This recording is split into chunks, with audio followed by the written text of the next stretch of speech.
Hi guys, it's Kathy. I hope you're doing well.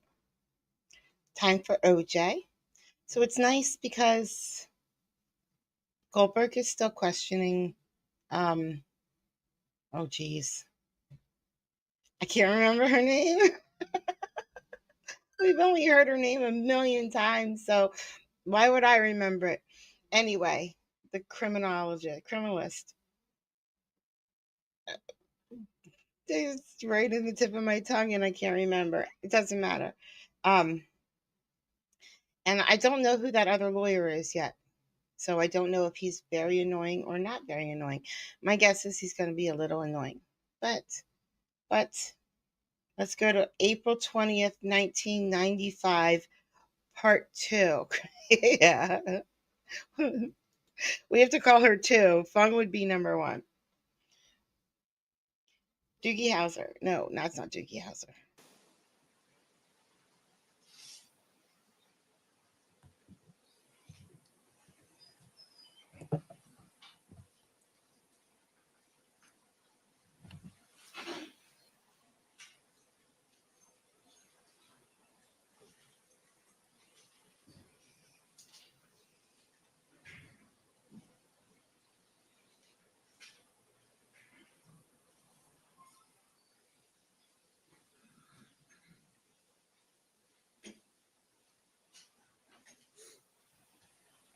I guess we're watching a vid. No,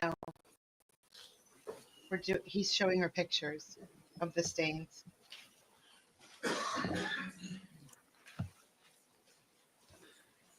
Now, you said that after the Griffin hearing, you had a conversation with Mr. Fung where you went over who collected. Objections to what he went over in the conversation. Where you went. Sorry to testify. Where you went over what had been collected and who did it. Right. Do you remember any conversation about item number 17, the vial of blood?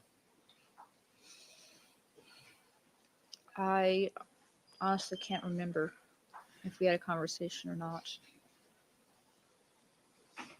Did that in your mind appear to be a significant incident, the circumstances surrounding the collection of or the receipt of that item?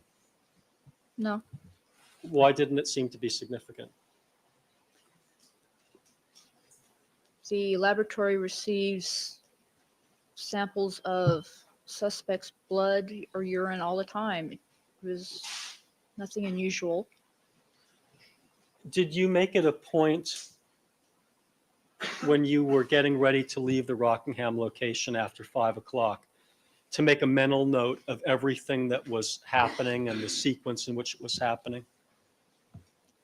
Not really, no. Or make a mental note of the time that things were happening after 5 o'clock? Not really, no. Did you have any idea that those circumstances were going to be raised as issues later on in a case? No.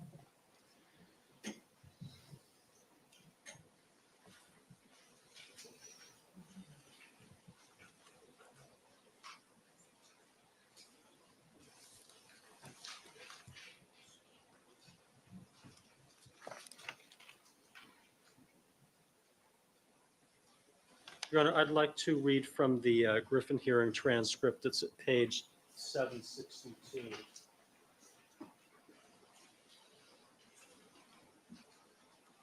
At what line? It's line 1 on 762 through line 7 on 763. Mr. Newfield? I didn't hear what he said. He's ready.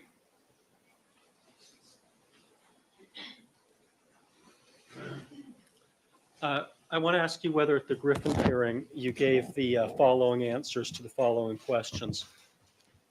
Question. Oh, excuse me. It's 761, line 25, where it starts. Question. And what happened? What time did you finally leave Rockingham for the second time? Answer. Let me check my notes. Approximately 1,700 hours. Question. That's the time that you left Rockingham approximately? Answer. Approximately. Question. Can you just tell me what the source of that approximation is, ma'am? Answer. From one of the last items that was picked up on our way out. Question. And which item was that? That was the last item picked up. Answer. It was sample item 16. Question. At what time was it picked up? Answer. Approximately 1700 hours. Question. And is it your recollection, ma'am, that as soon as you picked up that item, that you and Mr. Fung left the premises? Answer. It was a little bit after that. Question. When you say a little bit after, do you mean 5 minutes, or are we talking about as much as half an hour? Answer. Not as much as half an hour. Question. So would it just be a few minutes? Answer. Yes. Question. Were you with Mr. Fung the entire time after you picked up that last item at 1700 hours until you departed for your next destination? Answer. I believe I was. Yes. Question. And was anything else, was any other evidence collected after that last item before you actually left Rockingham? Answer. No. No other item? Answer. No. No other items were logged in? No. Do you remember that testimony? Yes. Okay. Now, why did you testify that you left at approximately 1700 hours at the Griffin hearing? Because that's what I thought the time was after we picked up the last two items that I personally saw. And when you were referring to something at the Griffin hearing, when you testified to that, what were you referring to? As to where I got the What- time. yeah. The crime scene checklist. Okay. And did you look on the crime scene checklist? Perhaps we can have that item. I think it's 1007, 1107 rather.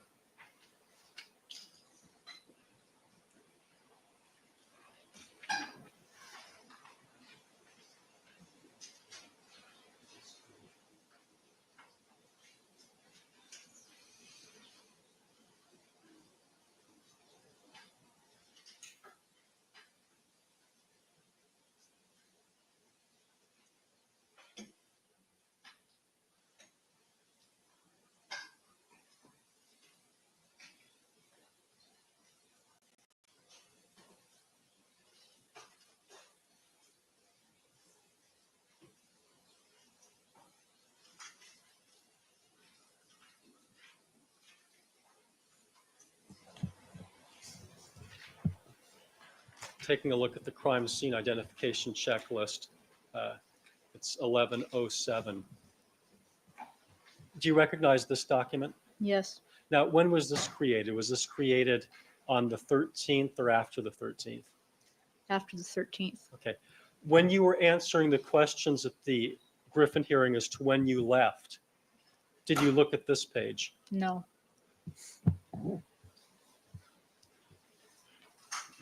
And this page indicates that item number 17 was recovered at 1720.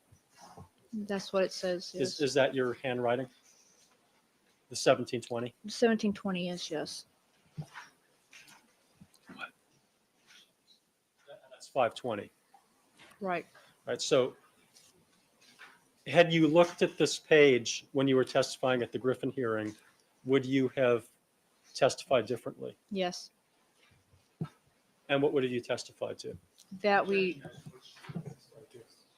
Objection as to what? Speculation. Okay. Suspect.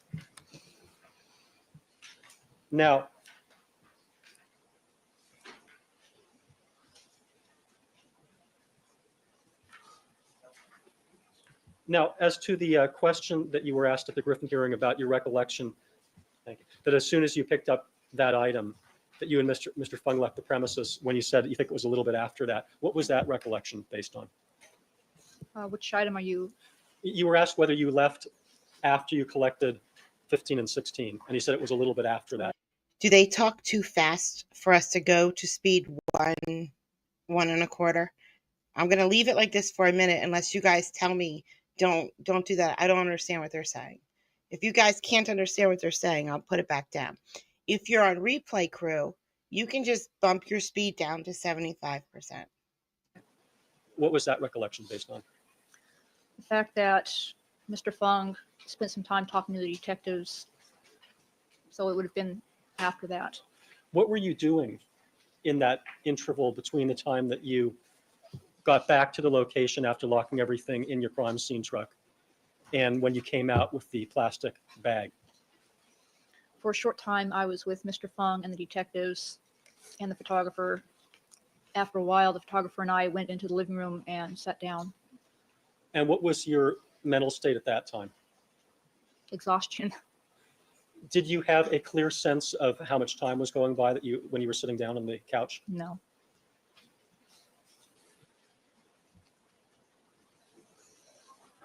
And when you testified that you believed, when you were asked whether you were with Mr. Fung the entire time between 1700 hours until you departed, and you said that you believed that you were, what was the basis of that belief? It just felt like a few minutes. Didn't feel like a long time at all. Now, were any other items logged in on the 13th after 15 and 16? As to having been received on the 13th, In other words, on the 13th, did you or Mr. Fung in your presence make any paperwork on the crime scene identification checklist logging in any item after 16? no. And that was done on the 14th?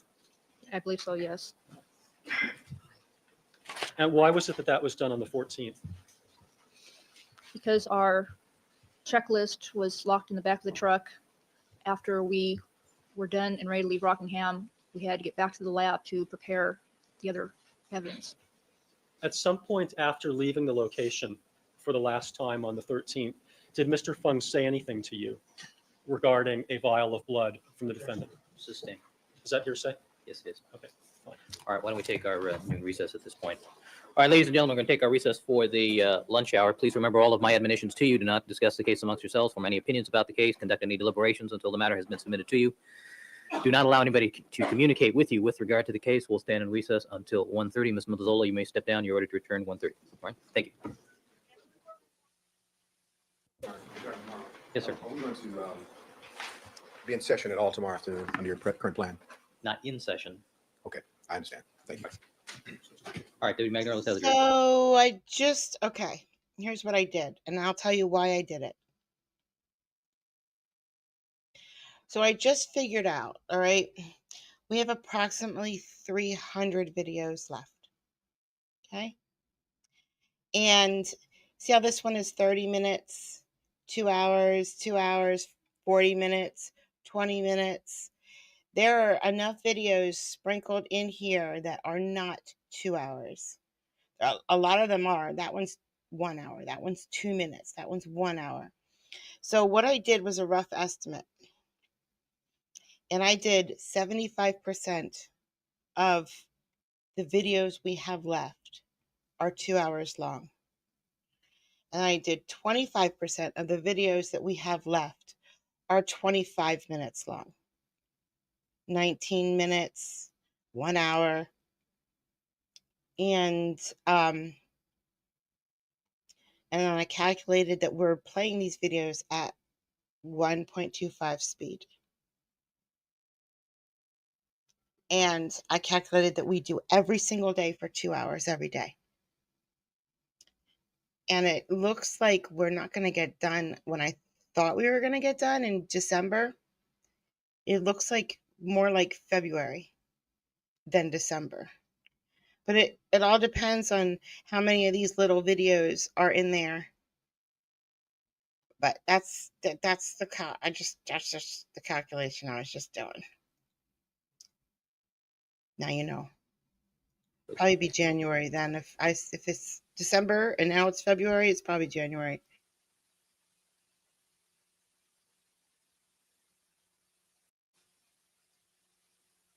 It's probably January, not February. But we didn't count in sidebars. Like I just bumped it up a minute or two. But then again, I paused it for a minute or two. But we do fast forward through a lot of sidebars. Come on. You witness stand.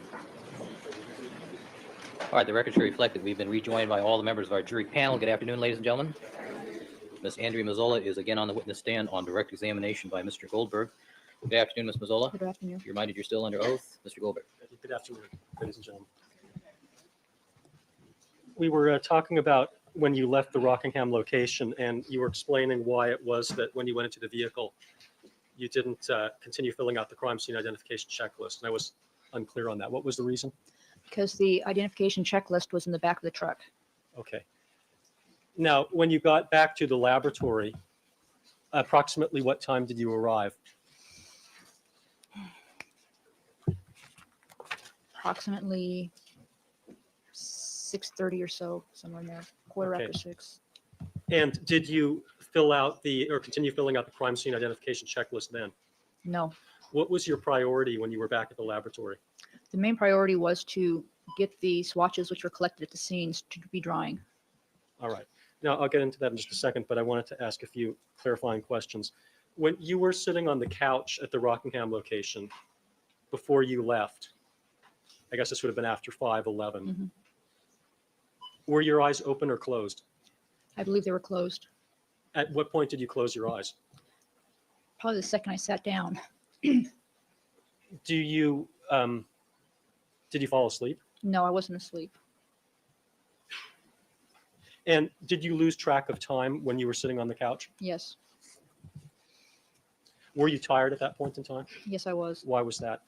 Because we had been up on our feet working constantly for 12 solid hours. Okay. Now, you said on direct examination, when I was asking you about collecting the glove and the watch cap, the cap, that they were in close proximity or touching. Mhm. Which was it? Reviewing photographs, they were in very close proximity to each other. Okay, and what was the significance again of them being in close proximity? Well, since they were so close, chances are that any trace evidence would have been on one, on the other. They were not separated by any great distance to preserve trace evidence, just located on one, not the other. Were they close enough so that you could not foreclose the possibility that at some point they had come into contact? They were that close. And when two items come into contact, is that typically how transfers of trace evidence occur? Yes. Now, when you got back to the laboratory and you began the drawing process, what role, if any, did you play in the drawing process? At first, I started helping Mr. Fung by preparing a few of the items for drying, taking them out and putting them in the label test tubes. But he was much faster than I was, so he suggested I just label the tubes for him. Are you familiar with the technique that Mr. Fung uses to remove the swatches from the plastic baggies and put them into the test tubes? I know which method he uses. And what is that? He places the test tube near the opening of the mouth of the bag and uses the bag to push the swatches into the test tube. By manipulating from the outside of the bag? Right. Now, do you use the same technique? No, I was not that good. I would use disposable pipettes, glass pipettes, and I would put the pipette into the bag and bring the swatches into the test tube and throw away the pipette. Did you throw away the pipette for each sample? Yes. Do you know whether you did more than one this way? I think I did more than one, yes. Okay. And if you're using the glass pipette on the sample and you then go to the control, do you use the same glass pipette? No, So you use a different glass pipette for the sample and then a different glass pipette for the control? correct. Do you recall exactly how many you did before you stopped No, I doing them don't. on this? No, I don't. Okay, but you think it may have been more than one. More than one, yes. And what did you do after you stopped actually helping out in the drawing process by putting the items in the test tubes? I started labeling the test tubes for Mr. Fung. And was he then doing the physical manipulations of getting the swatches from the plastic baggies into the test tubes? Yes, he was. When you and Mr. Fung were working together in this process, did you do it in an assembly line fashion with all of the items laid out, or was it one at a time? One item was worked on at a time.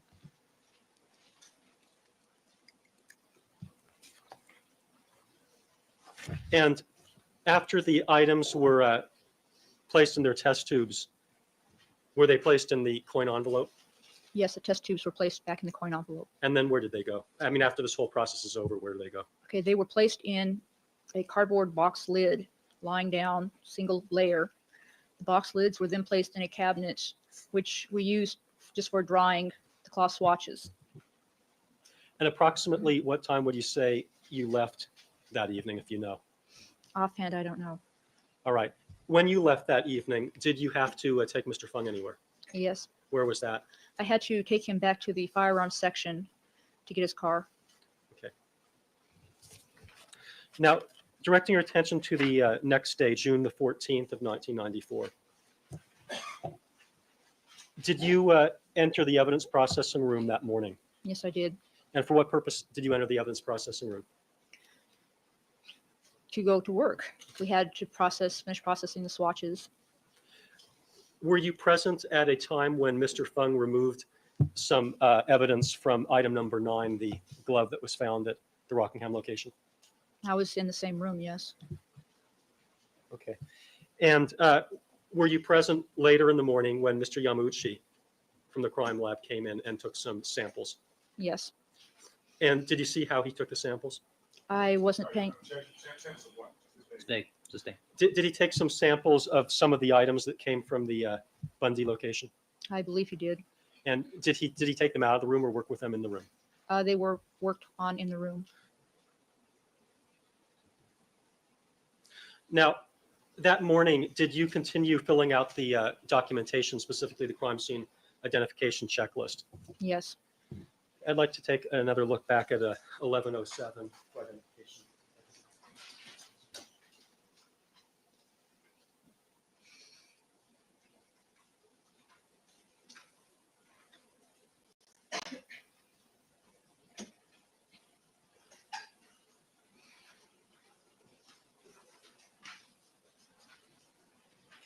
This is the rear of the field notes that lists items 17, 18, and 19 on it.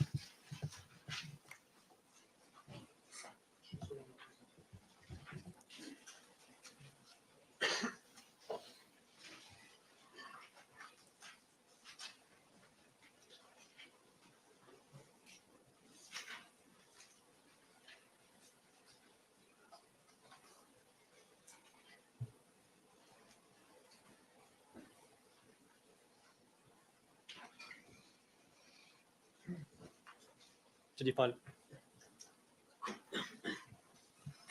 Ms. Mazzolo, direct your attention to this page of the exhibit that's been marked 1107 for identification. Do you recognize that? Yes. What is it? They are notes in my handwriting regarding items 17, 18, and 19. And was this created on the morning of the 14th? Yes. And how did it come into being? Mr. Fung had received item 17. Objection, Your Honor. Excuse me, not testifying from which person you serve. Or we'll rephrase the question.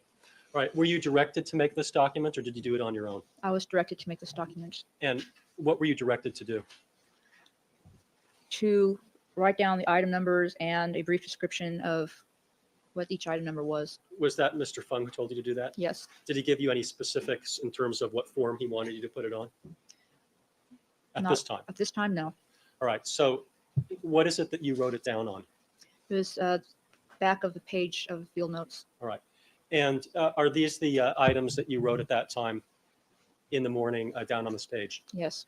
At some point, did you show this document to Mr. Fung or did he see it? He saw it. And as a result of that, did you then generate another document? Yes. And why did you do that? Because he wanted it placed on one of the forms that we use, the front face of the field notes. Okay, is the form that we are looking at now an official Los Angeles Police Department form that's used for these purposes, or is it just a blank piece of paper on the reverse of? It's just the reverse of a piece of paper Okay, so he wanted it on what form? on one of the evidence collection sheets.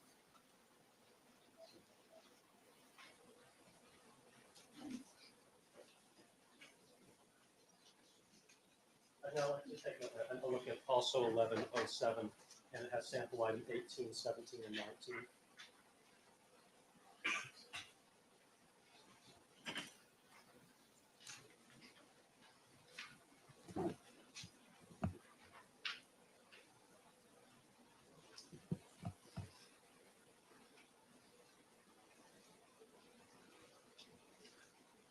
Now, is this exhibit part of the official crime scene identification checklist type form that you use when you're out in the field generally? Yes. Right. And did you create parts of this exhibit? Yes, I did.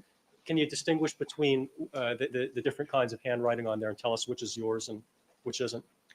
The sample item number 18, 17, 19 are mine. The received in serology under 18 is mine. 17, the location of item received from Van Adder, is Mr. Fung's writing. My writing is the writing and the item collected for that item number. And Mr. Fung's writing is removed from, mine is item 9, and his is the hairs and fibers. Okay, now, did you do this document on your own initially, or did Mr. Fung do it together with you? Initially, it was mine. And then did you call Mr. Fung's attention to it? Yes, I did. Now, when you put in the time for item number 17, 1720, is that what it says? 1720. Where did you get that from? From Mr. Fung. And is that 520? Yes. It came from him and not an analyzed evidence envelope or another piece of paper. He told me. And where did you get the time 9 o'clock for the removed from item 9, 19? That I just glanced at the clock while he was working on it. And what about the 8:30 time for the received for item number 18? That was from Mr. Fung. Were you present when any pair of sneakers was handed over? No. So after you created this document and then brought it to Mr. Fung's attention, what happened? He wanted the numbers, sample item numbers, changed. And why was that? He wanted to keep the items in chronological order as they had been received. And based upon your own experience as a criminalist, is there any advantage to doing that in terms of other reports that need to be done, such as property reports? Well, when they're kept in chronological order as to the day they were received, on the property reports, you can put all of the items received on the same day on the property report. If they were out of order, you'd have to generate a new property report for each item. Okay. So was this done in order to cut down on the number of property reports that would be necessary? Yes. May I approach the witness so that she can look at the document itself? Yes. Either counsel, when they're examining or being available for cross-examination, may approach without permission of the court. Direct your attention back to item number 19. There appear to be some erasures under there. Do you know what was originally said? Let's see. Looks like it's hairs and fibers, and then found on item number 9. And now it says removed Removed from from. item number 9. Correct. Okay. And the printing that says removed from item number 9, well, excuse me, the removed from, whose printing is that? The removed from is Mr. Fung. And the item number 9. That's mine. Now, what about where it says on item number 17, received from Van Adder? That's Mr. Fung's printing? That's Mr. Fung. And did it appear that there were some erasures there and that there was something else at one time underneath that item? Looks like serology SID. Do you have any recollection of why that was erased and the other and the received from Van Adder put in there?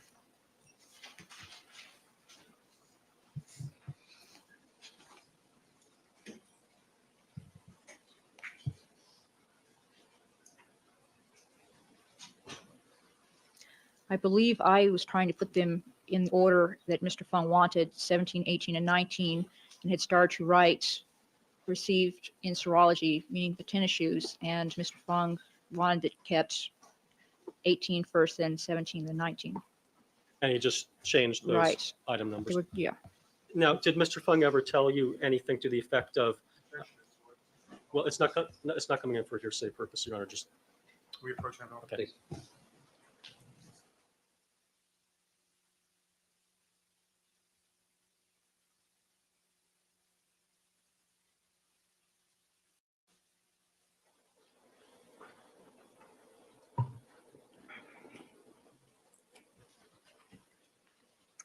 proceed. Thank you.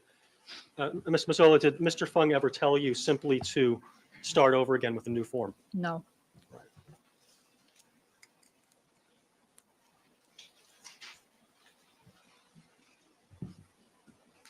Now, later in the morning, did you and Mr. Fung go to another location to collect additional evidence?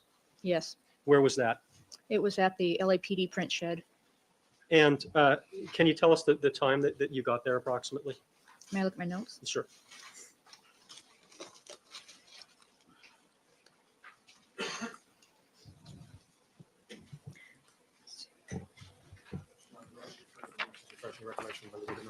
Yes. Ms. Mazzola, which form are you looking at? I am looking at the vehicle search checklist. It was approximately 10:30.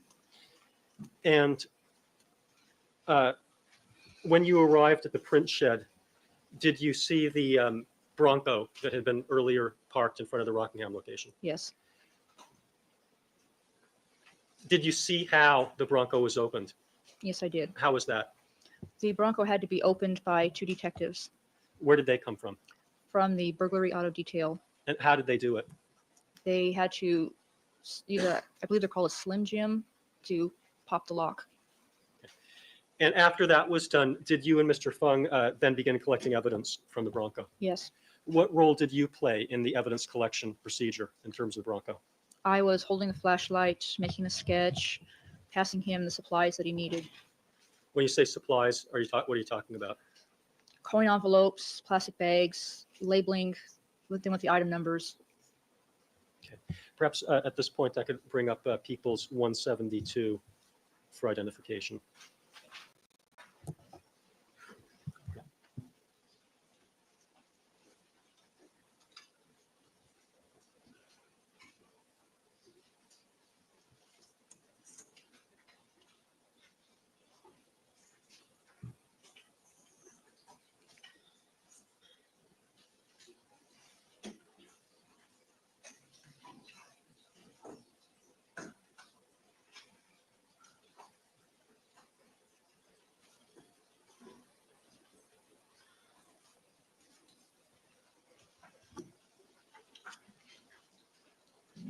So I don't know whether you can see this. I'd like to draw your attention to one of the call out lines that does not have a number on it. It's just a red dot, but it hooks up to a photograph that has an item number 33 and depicts the brake pedals in the Bronco. Do you recognize that? Yes. And when you were at the location, did you do any testing on the brake pedals and the gas pedal as depicted in that photograph? Yes, I did a phenolphthalein test. Did you do that personally or did Mr. Fung do that? I did that personally. Can you tell us what's involved in a phenolphthalein test? It is simply taking a cotton chip swab, dampening it with a little distilled water, shaking off the excess, applying the swab to the area, adding a drop of the reagent. If there's no color change, we add a drop of hydrogen peroxide. If it is negative, nothing happens. If it is positive, it turns a magenta hot pink. And did you do that phenolphthalein test for each one of the 3 pedals that are depicted in the photograph that has the call out line with no number on it? Yes. What was the result? I'm gonna check my notes. Sure. All right, Ms. Mazzola, could you try to keep your voice up? All right, thank you.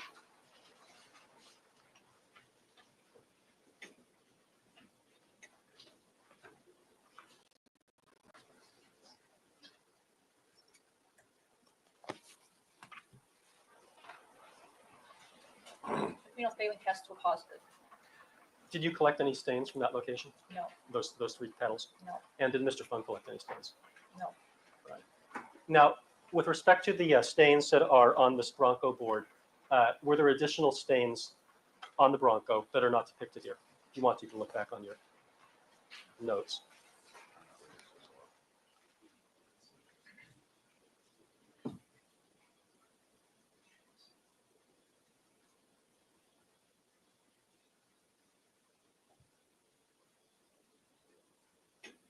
Yes, there were other stains. Okay, for example, was there a stain number 21 or 20 rather?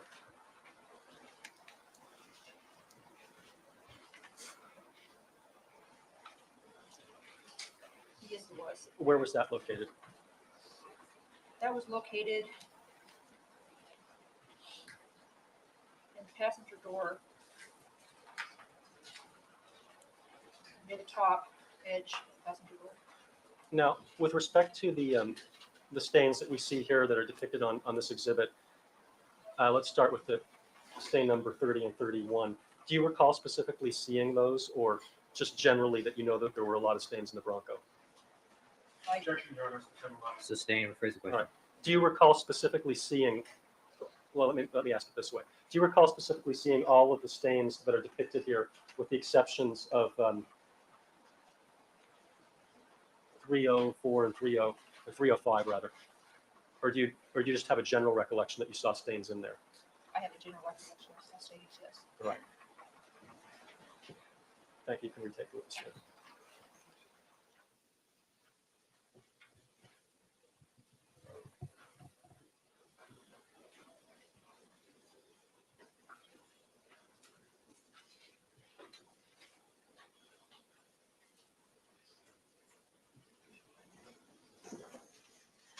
I'd like to show you the vehicle search checklist that's previously been marked as People's 189. Do you recognize that?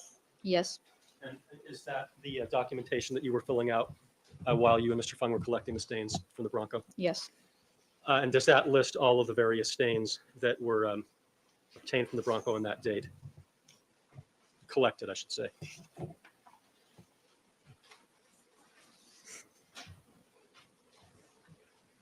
yes. Now, when you're collecting stains from a vehicle such as this, do you collect every single drop of every single stain in the vehicle? No. What do you do? You, as a normal crime scene, you take a representative sample. And by that, do you mean, what do you mean when you say representative sample? You collect samples from various items in the different locations. You would not collect every single spot. If there were 5 spots near each other, you would not collect all 5 spots. Okay, but let's say that you have a situation where there are 10 spots and you decide that you're going to collect 6 of them. Do you collect as much of those 6 spots that you decide to collect as you can? Yes, All right. But in terms of the number of spots, you don't necessarily collect every single spot? no.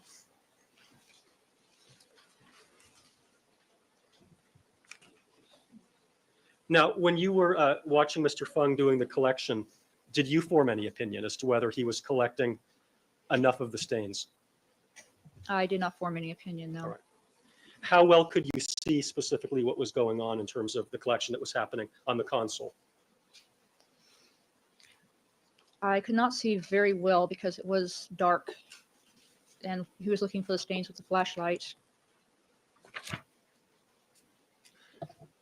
Now, when you collected these stains in the Bronco with Mr. Fung and they were packaged, did you follow the same procedure that you've described before in terms of the inventory before you're finished? Yes, And what did you do with these after you'd done the inventory?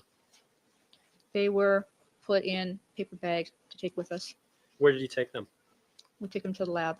And when you got back to the lab, did you go through the drying process with these Yes. stains? Yes, Now, at this drying process, was your role different than in the drying process that occurred on the evening of the 13th? yes. How did it differ? I was more involved with putting the swatches into the individual test tubes. And what technique were you using to do that? I was using the glass pipettes. And what technique was Mr. Fung using He was manipulating the swatches from the outside. in the way that you previously described? Correct. And were the two of you working on one item simultaneously, or how did that work? We were working on different items, but we were working at separate tables. And again, when you were working on your items, did you do it in an assembly line fashion or one at a time? One at a time.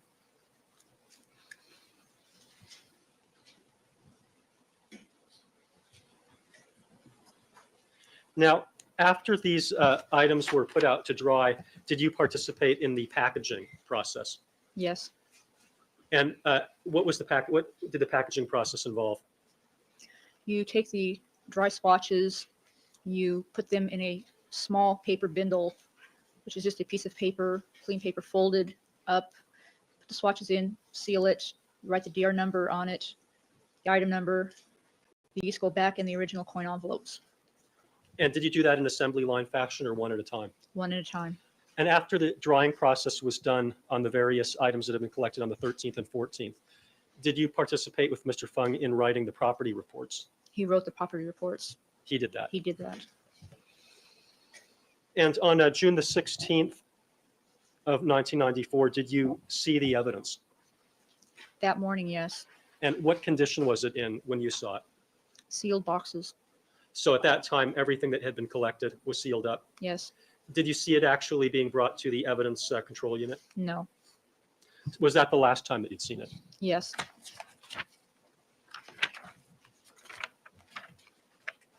May I just have one moment to look at my notes? Sir?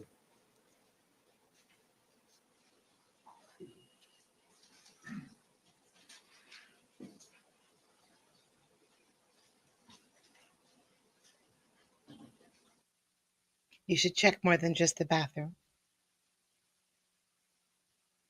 And never trust me. No further questions. Mr. Neufeld? Okay. All right, ladies and gentlemen, we're going to take a brief recess to shift gears here for No. about 10 minutes. No Please remember all recess. my admonitions to you. If you'll just step back into the jury room as soon as we reorganize, we'll get started again. All right, let's take 10 minutes.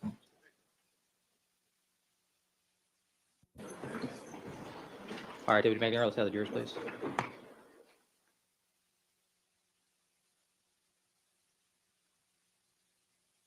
I'm feeling good, Carla. How are you doing?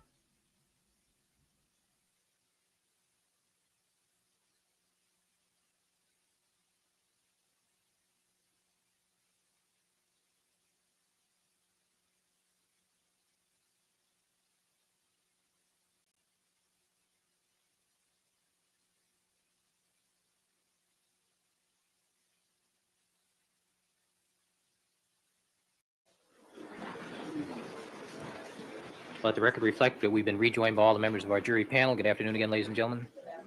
Ms. Andrea Mazzola is again on the witness stand, now on cross-examination by Mr. Neufeld. Good afternoon again, Ms. Good Mazzola. afternoon. You're reminded you are still under oath. Mr. Neufeld. Your Honor, with permission, it's been a month since Mr. Shapiro introduced me in the courtroom. Certainly. Ladies and gentlemen, good afternoon. My name is Peter Neufeld, and it is my pleasure to be one of the lawyers assisting in the representation of Mr. Simpson. Of course, he can't stand by a stupid microphone. Peter Neufeld?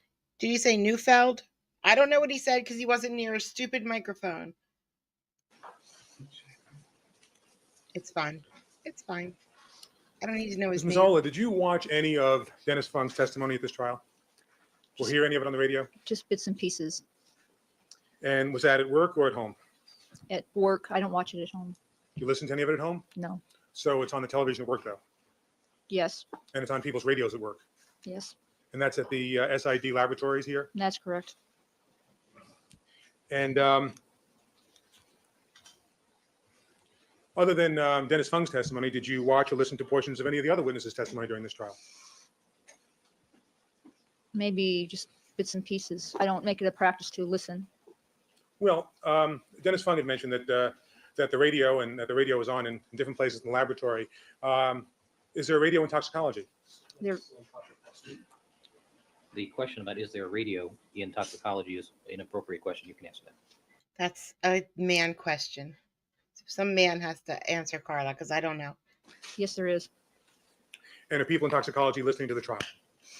Our radio and talks does not get very good reception. We're lucky if we hear anything at all. I understand that, but given the limited reception that you do have, ma'am, do people in toxicology have it tuned to the trial? They try, yes. And not only in toxicology, but are there other radios in serology, for instance? I don't know what goes on in serology. How about in the evidence processing unit? Is there a radio there? I believe there is And you said there are also televisions at work. one And is that in the cafeteria? in the lunchroom, yes. And in the televisions in the lunchroom, does that also broadcast the trial? Yes, And so employees at SID can come in and watch the trial when they have free time. they can. And you've seen bits and pieces of the trial on that television? When I'm in and out of there, yes. Okay. Well, do you ever have your lunch there? I tend to take my lunch when the court was recessed for lunch. I'm sorry, what? I took my lunch when the court was taking theirs. I don't like to watch the trial. No. I don't mean, I mean, you take your lunch every day at SID at the same time the court recesses? After the court is out of session is when I go and eat my lunch, or we go out to lunch. Okay. But there've been some times where you have seen bits and Right. pieces on the television of the trial testimony. Yes. Now, going back to August, Mr. Goldberg had referred to your testifying at a hearing. I believe it's on August 23rd. Is that correct? I'm not sure the exact date. All right. Well, the day before you testified, Dennis Fung testified, didn't he? I guess. Well, ma'am, Overruled. It'll stand. well, ma'am, just calling your attention again to the hearings that took place during that third week in August of 1994. Did you hear on the radio or watch some of those hearings on television? I don't remember if I did or not. Well, Ms. Mazzola, this was a case I think you referred to on direct examination when you were called to come over here in early August or in late August as the case. Is that correct? It was referred to me as the case. I don't refer to it as that. Fine.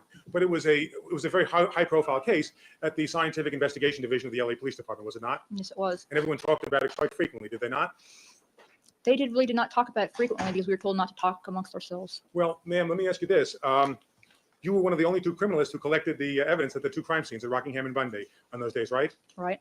And you were certainly interested in the way that collection was being depicted or portrayed on television, weren't you? Mildly interested. Sorry? A little interested, yes. Okay. And during that time, would you stipulate that Dennis Fung testified on August 22nd? Well, ma'am, assuming, if you would, that Dennis Fung testified on August 22nd, the day before you did, as best you can recall, were you mildly interested in what Dennis Fung had to say about yours and his collection of evidence before a national television audience? I don't recall if I was listening to it or not. I honestly don't recall. Well, were you listening on August 22nd? I'm sorry, withdrawing. You said earlier that the first time you heard that you were needed in court was the morning of August 23rd, or the morning that you testified. Is that right? That's right. Were you listening on the television and radio when it was said in open court on the afternoon of the 22nd that your attendance would probably be necessary the next day? No. Overruled. Answer stand. No. Well, did anyone call you the afternoon of August 22nd or the evening of August 22nd and say that defense counsel has requested your presence and you may have to be on the witness stand the following day? That No. does assume facts that aren't in it. We don't know what date it was. Sometime in August. As an offer of the court, Your Honor, I'm representing when Mr. Counsel, I Fung's know that, testimony but- was and when hers was. You can ask the question, same answer, the day before you were called to testify.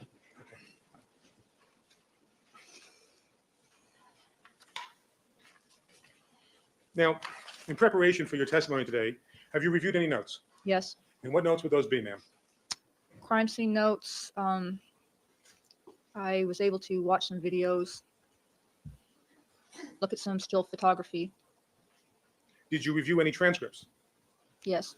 And which transcripts did you review? I believe it's called a Griffin hearing. Whose testimony?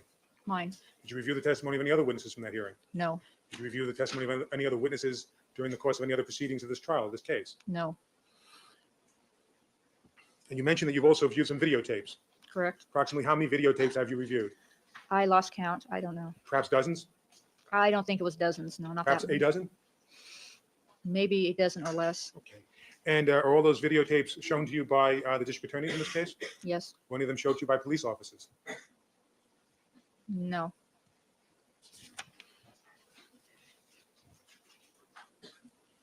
Now, the only time other than a trial where you testified in this case was during that hearing in late August, August 23rd of 1994. Is that correct? Yes. Now, before you testified in that proceeding, had you met with any district attorneys concerning your involvement in this case? No. And prior to August 23rd, when you testified, had you discussed your involvement in this case with any superiors at LAPD? I do not believe so. No. And prior to your testifying and taking the witness stand here on August 23rd, 1994, did you speak to any defense attorney? No.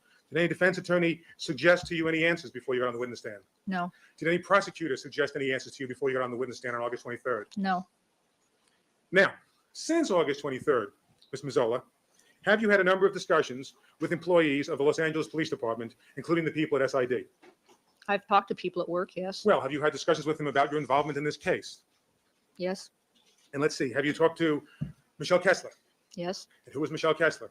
She is now the laboratory director. And on how many different occasions have you talked to the laboratory director, Michelle Kessler, about your involvement in this case since August 23rd? A few, And would those different sessions be in her office? not necessarily out in the hall, passing by, informal. Were they all informal? No, maybe one or two were in her office, but that's Those about would be it, more formal. if you want to call it formal. And during the 1 and 2, no, just unless you do. Well, Okay. we're not very formal there, so All right. During the 1 or 2 sessions that you had with your boss, Ms. Kessler, in her office, were any other people present? yes. And who were those people who were present? Well, I'm sorry. Let's start with the first time that you met with Ms. Kessler since August 23rd and discussed your involvement in this case. Oh, I don't know who was present the first time. Were there other people present, though? I can't remember. I honestly can't Do you know remember. approximately what month it was? No. Was it in the fall? I don't know. Well, how about the second time you met with Ms. Kessler to discuss your involvement in this case since August 23rd? Who else was with her then? I believe Greg Matheson and Colin Yamauchi. And do you remember what month that was in? And that was just this month. It's very recent. And you said there may have been a third time. Was there a third time that you met with Ms. Kessler? I don't know. To the best of your recollection, it was just 2 occasions Two that I can recollect, yes. in her office. And the other instances where you discussed this case with her were all more casually in the hallway. Is that your testimony? It was more or less passing how I'm doing. Are you ready? That sort of thing. Now, aside from Ms. Kessler and Mr. Matheson, on that one occasion, Ms. Kessler's office, have you also discussed your involvement in this case with Mr. Matheson? Separately, not really, no. Have you discussed your involvement in this case since August 23rd with Dennis Fung? We've talked, yes. Well, in fact, after you testified on August 23rd, you and Dennis Fung had a long discussion about who did what with respect to collection in this case, didn't you? Oh, Yes. And in fact, during that discussion, it was your testimony of August 23rd which precipitated that meeting between you and Mr. Fung. Isn't that correct? I don't know if it was the testimony that Well, Ms. Mazzola, isn't it true that when you had the meeting with Dennis Fung after you testified on August 23rd, he told you that he disagreed with your recollection of what you testified to at August 23rd? Isn't that correct? sustain.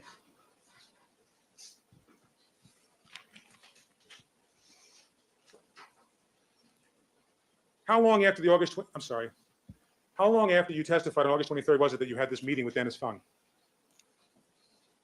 I have no idea. And during that meeting with Dennis Fung, didn't he state to you that he had a different recollection than you had? One second. He had a different- State to you. It's not being offered for the truth of the matter asserted, Your Honor. It's being offered to show that he stated it. And Sidebar. thank you.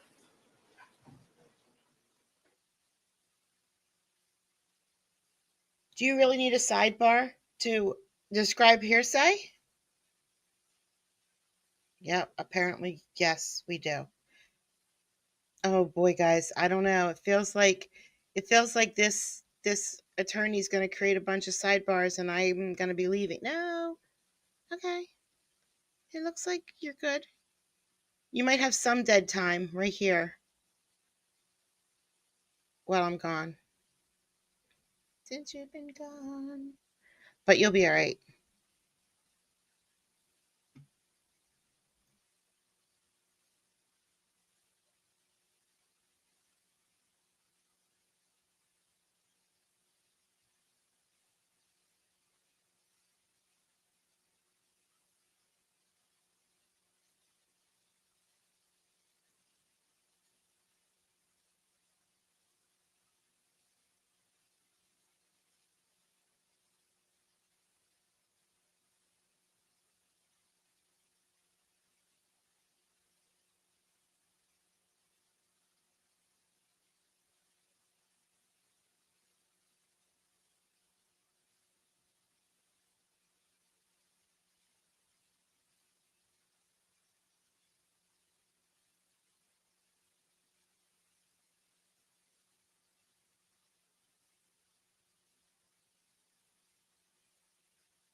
All right, thank you, counsel. You may rephrase the question. Thank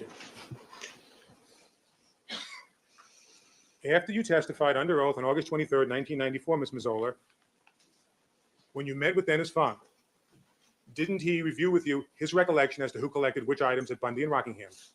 Yes, And would you agree, ma'am, that his recollection of who collected which items at Rockingham and Bundy in that meeting were different and contradicted your testimony at August 23rd?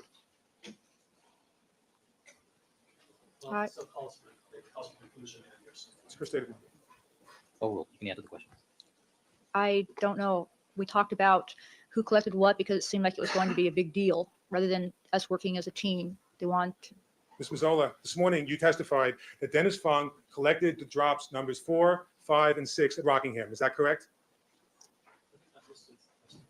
Overruled. may I check my notes to see which drops are 4, 5, and 6? Please do.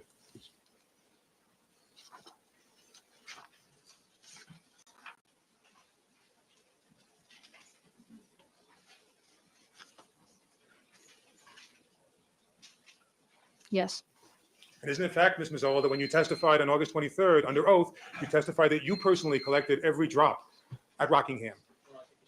Seize the phone, Deputy Magnera. Page, line, citation. One moment.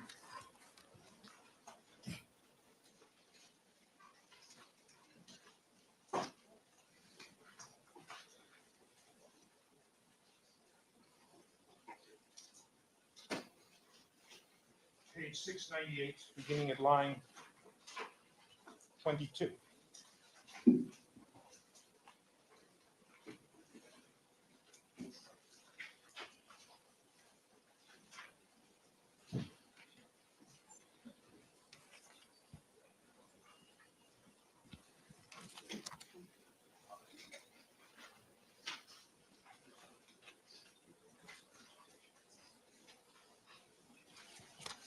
Yeah. Yes. All right, proceed. Ms. Mazzola, you said a moment ago that you testified this morning on direct examination that it is now your recollection that Mr. Fung, not you, collected the drops, item numbers 4, 5, and 6. Is that correct? that's correct. And just so we can be very clear as to what items 4, 5, and 6 are, may I have one of the exhibits? Sure. Thank you. Mr. Scheck, you want to assist Mr. Neufeld there?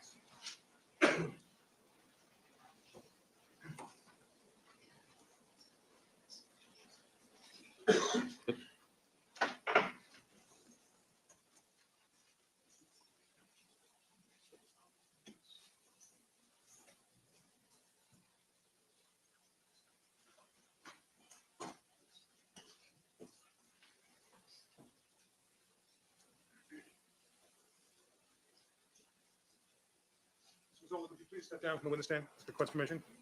Ms. Mazzola, would you try to keep your voice up, please? Thank you. Ms. Mazzola, would you please point out for the jury, so I don't block them, where drops 4, 5, and 6 are on the diagram, which is People's Exhibit 120. Okay, 4 is right here. 4 is right here in the street. Indicating in photograph A, almost directly in front of the number 360 on the curb. 5 is right here in the driveway, just outside of the gate. And by the way, Ms. Mazzola, is number 5 also reflected in photograph A on the driveway? Yes. Okay. Could you now tell us what number 6 is, please? And 6 is right here. Indicating on photograph C on the same exhibit, a card that is toward the rear of item number 5 and toward the left of another card. Is that correct? That's correct. Okay. Now, ma'am, this morning when you testified, you said that it was now your current recollection that items 4, 5, and 6 were collected by Dennis Fung and not by you. Is that correct? Overruled. Is that correct? I believe so. And isn't it true, Ms. Mazzola, that you can state it for 1 minute because we're going to come back to the board. And when you testified on August 23rd, by the way, when you testified on August 23rd, like this trial, was a proceeding where you testified under oath. Is that correct? That's correct. And in fact, when you testified on August 23rd of 1994, it was a mere 2 months after the incident, correct? Yes. Okay. Whereas today you're testifying almost 10 months after the incident. Is that correct? Yes. You testified on August 23rd under oath. Were you asked these questions and did you give these answers? Question. And what items of evidence did you personally collect at Rockingham during that first visit? Answer. A red stain on the door of the Bronco and the red stains leading up the driveway to the front of the house. Were you asked that question? Did you give that answer? You sit down now.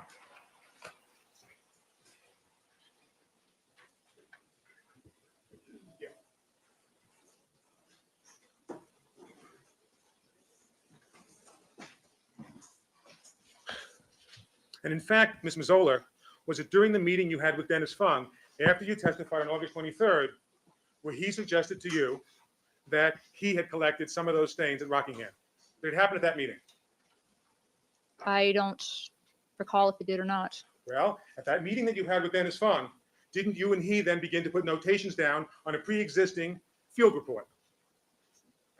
We were making notes, yes. Well,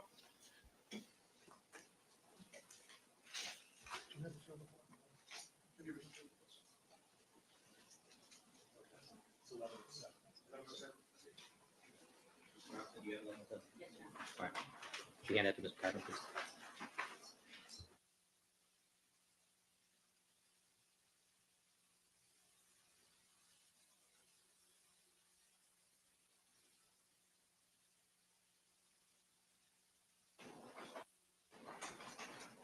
Kelly Love, I'm about to leave, but I have the OJ open on my phone while I'm driving. I'm not texting, I'm not watching it. It's just I can hear it. It's down in my cup holder. I can hear what's going on. So if you need to do something, Kelly, you're okay. Josh is here. He will make sure everybody is in line. Bring out a can of whoop ass. Yes, he will. He'll fly to you too if you do not behave. Right, Terry? Terry, how are your sisters? Oh,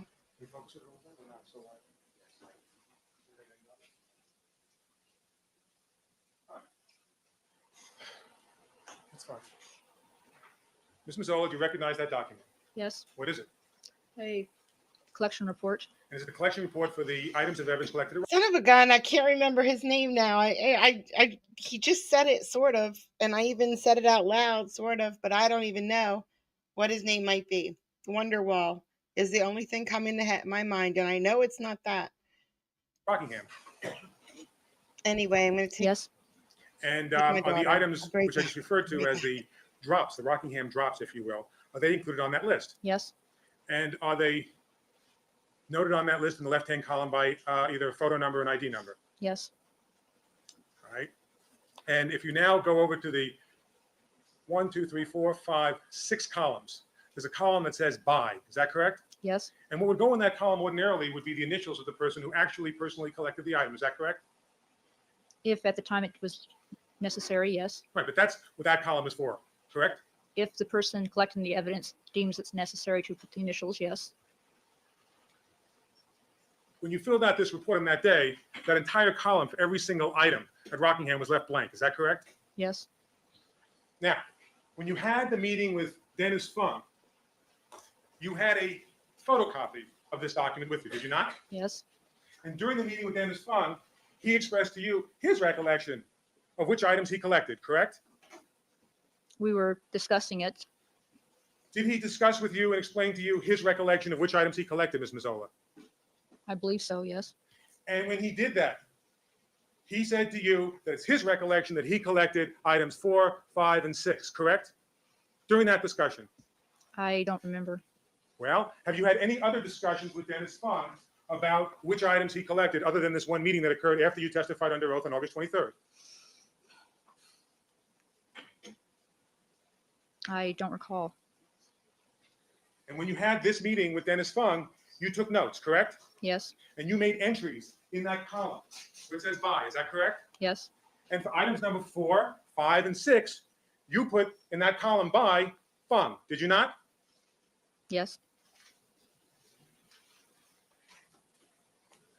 And it's those notes that you made when Dennis Fung spoke to you after August 23rd that you are in part relying on today when you testify as to who collected what. Is that correct? For that column, no. You're not at all relying on those notes to refresh your recollection as to who collected what? No. Right. Are there any documents at all in this case which identify which of you collected which items? On some of the videotapes, it shows who was collecting which items. All right. It shows you collecting a hat and shows you collecting a glove, correct? Correct. Is there any videotape that you've seen that shows which bloodstains you're collecting as opposed to Mr. Fung? There are a few instances, yes. And in which videotapes are you referring to? Why don't you tell us which item it shows Mr. Fung collecting? The Bundy scene shows me collecting some of the blood, but I know that Mr. Fung also collected some of the blood at Bundy. Is there any videotape that shows Mr. Fung collecting any blood at Bundy? I don't believe there's any videotape of him personally collecting. Is there any videotape showing Mr. Fung collecting any blood at Rockingham? I don't believe so. All right. So if there's no videotape showing Mr. Fung collecting the blood at Rockingham, are there any reports that were filled out contemporaneous to this incident where it identifies Mr. Fung as the person who collected blood drops at Rockingham? Would you please rephrase the question? Were there any documents filled out contemporaneous to June 13th and June 14th identifying Mr. Fung as the person who was collecting any of the drops at Rockingham? I don't believe so.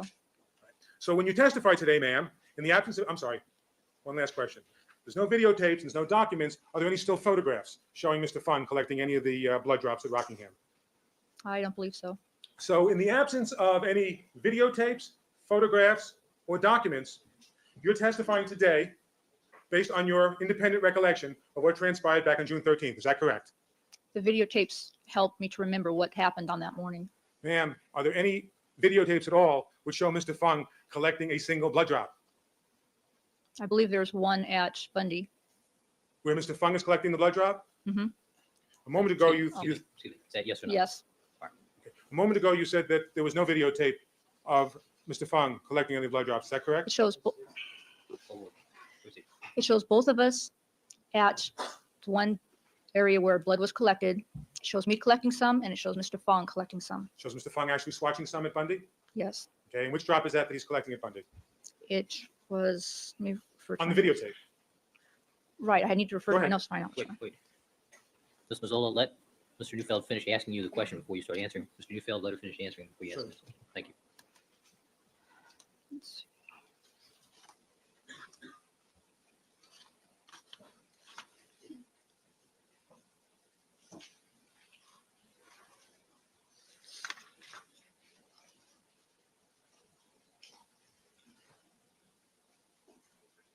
It's photo ID number 110. And what are you referring to? I'm referring to the evidence collection sheet. Mr. Neufeld. And do you know what property item that is? Let me see.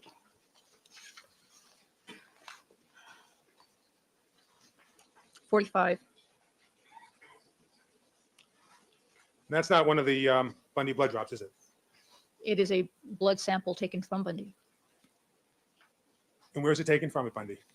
on a rail. Ma'am, are there any videotapes at all showing Dennis Fung collecting any of the, what's been referred to over and over in this trial as the Bundy blood drops? Assisting, what you Is there any videotape at all showing Dennis Fung collecting any of the blood drops that are on the walkway leading to the rear alley at Bundy? I don't believe so. None that I've seen. And are there any videotapes at all showing Dennis Fung swatching any of the blood drops at Rockingham? No videos that I have seen. All right, so now focusing on Rockingham, ma'am. There's no videotape showing Dennis Fung collecting any blood drops there, correct? Correct? There's no still photographs showing him collecting any blood drops there, correct? Correct? And there's no documents that were made contemporaneous to this whole matter on June 13th or June 14th, which suggests that, which shows him swatching any blood drops at Rockingham. Is that correct? Correct? And so when you testified today, this morning, that it's your recollection that Dennis Fung collected items 4, 5, and 6, you're testifying based on memory. Is that correct? That's correct?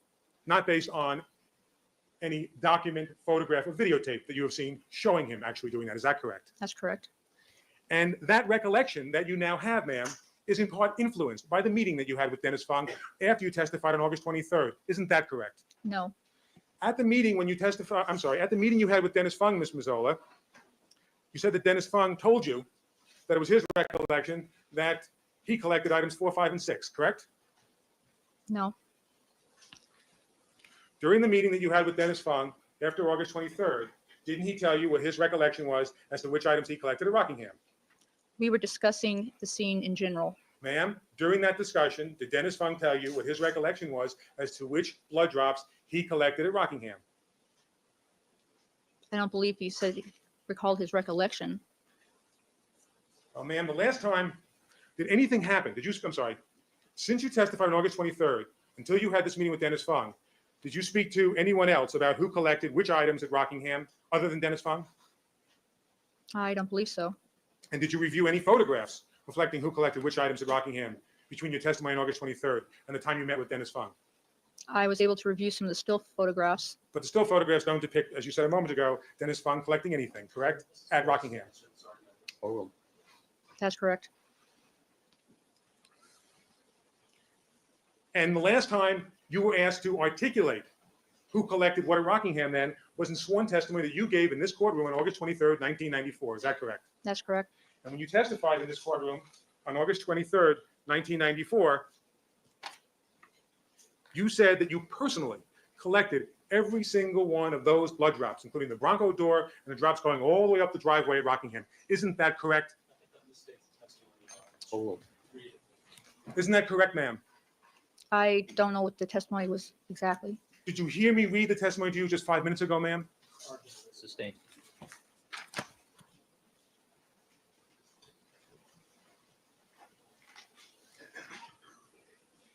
Ma'am, when you testified on August 23rd, when you asked this question, did you give this answer? 698, line 22. Question. Okay.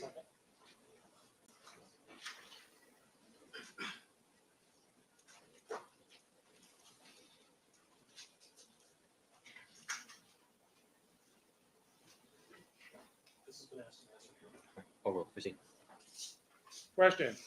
And what items of evidence did you collect, you personally collect, at Rockingham during that first visit? Answer, a red stain on the door of the Bronco and the red stains leading up the driveway to the front of the house. When you asked that question, did you give that answer? Yes, And you knew, ma'am, when I asked you at that time, when I asked you what you personally collected, you took that to mean those stains that you personally, with your own hands, swatched. Is that right? As opposed to someone else doing it? yes,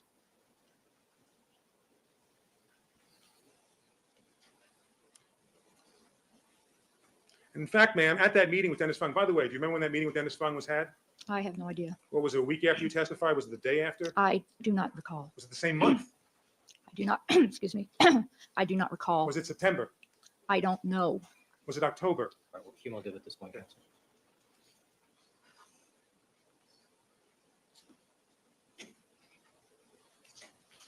Ma'am, you made entries on that blank sheet during that meeting with Dennis Fung, didn't you? Yes, And the place where you made entries, ma'am, was in the column that said which item was collected by whom, correct? correct. And have you looked at those notes with those entries that you made at your meeting with Dennis Fung at any time before you took the witness stand today to help you refresh your recollection? By looking at that column, no. Did you ever look at that column at any time prior to your testifying today to help refresh your recollection? Didn't look at it at all? I don't believe so.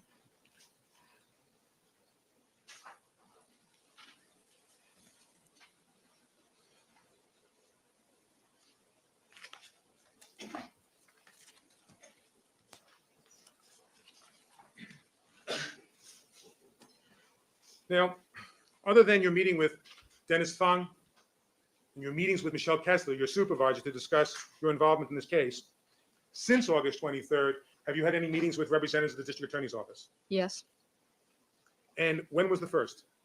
I don't recall when the first one was. Well, it would be fair to say there have been many since August 23rd. There have been a few, yes. Few?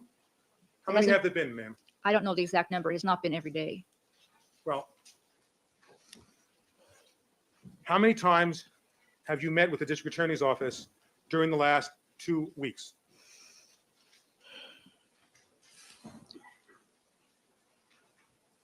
maybe 5 or 6. And during the month of April in total, how many times have you met with the district attorney's office? I have no idea. Or would it be perhaps another 5 or 6 times? I don't know. Well, I just want you to approximate, ma'am, as best you can.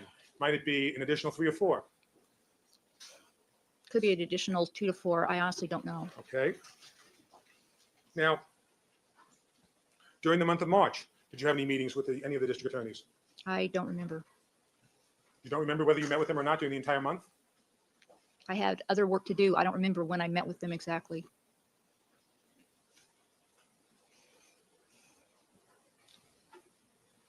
Did you meet with them at all during the month of February? I don't recall. When you say you don't recall, are you saying that you may have met with them, you just have no recollection of the I encounter? may have met with them. I don't recall. What about in January? I don't recall. Does the same hold true for December? I'm sorry, you have to Yes. answer verbally. Yes, it does. And November? All right, we're getting cumulative at this point again. So would it be fair to say that you may have met with the district attorney's office during the months of November, December, January, and February, but at this point in time, you just can't recall if you did, and if you did, how often? That's correct. However, you know for sure that you met with them many times during the month of April. Is that correct? I met with them sometimes in April, yes. Well, you said, ma'am, just a moment ago that you met with him about 5 or 6 times during the last couple of weeks, right? Some of that was on the phone. Some of it was all for 5 minutes. And you said that you met with them anywhere from 2 to 4 times during the first part of April as well. Is that correct? It's possible, yes. So that could be as many as 10 times, just in the month of April alone. Is that correct? Yes, possible. Now, you mentioned that some of the sessions may have been on the telephone. How long was the longest session at the district attorney's office? I have no idea. Well, did you ever spend an entire day here? Looking at videotapes and talking to the district attorneys about your involvement in this case, The major part of a day. which would be perhaps 8 to 10 hours, No, not that long. Six. Probably 5 to 6. 5 to 6 hours. And how many sessions did you have of that nature? I don't recall, not many. Perhaps 3 or 4?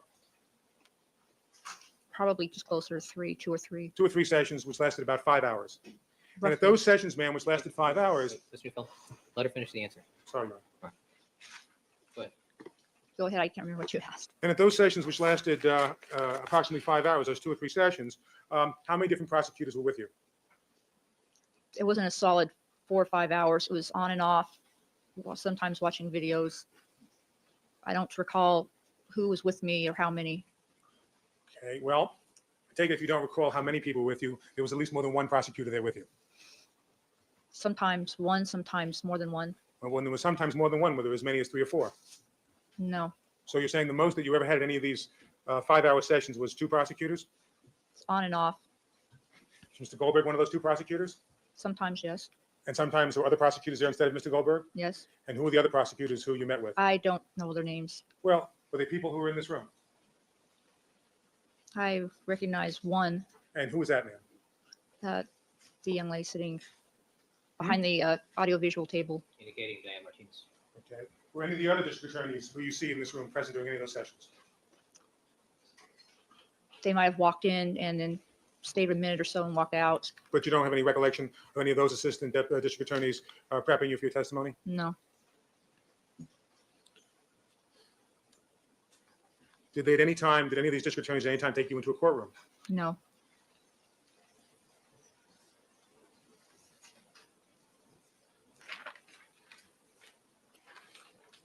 Now, ma'am, other than the notes that you described before that were made on June 13th and June 14th that you've reviewed in connection with this case, have you made entries onto any other notes at all, or those notes to help you testify today? No, Are there any notes that you've made that are not your original notes?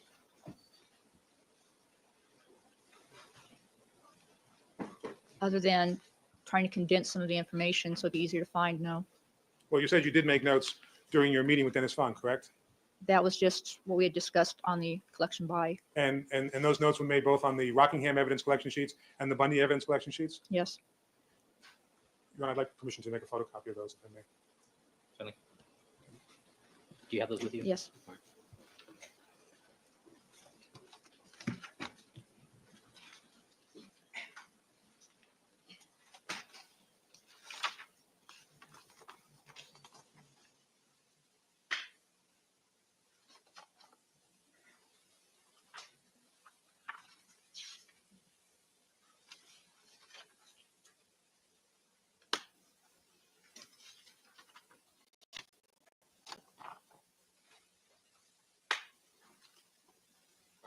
you hand those to me? There are two groups. Right. All right.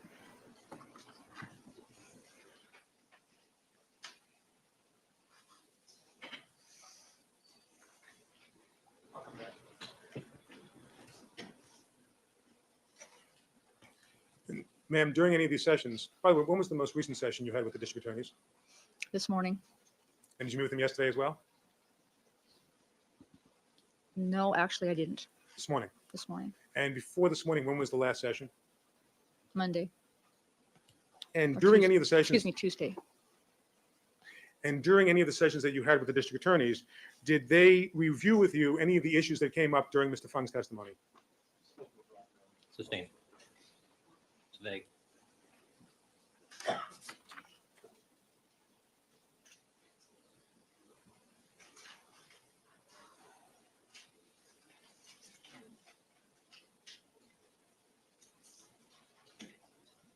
During those meetings with the district attorney's office, did either Mr. Goldberg or anybody else in that office tell you that there were certain problems with Mr. Fung's testimony? Overruled. I don't believe so. Never mentioned that at all to you? I don't believe so.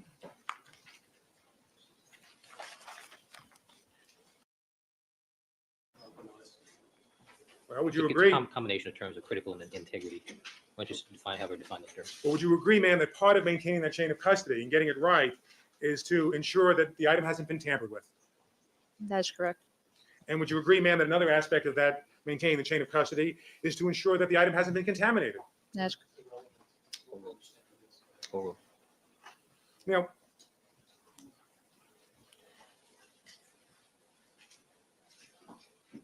on direct examination, you were giving us some background as to your previous employment. Is that correct? that's correct. I think you mentioned that your first job out of college was with the Kern County DA's office. Right. You said you worked as a criminalist there, right? That's correct. But that was only a temp job, wasn't it? It was a temporary position as a criminalist. Yes. Right.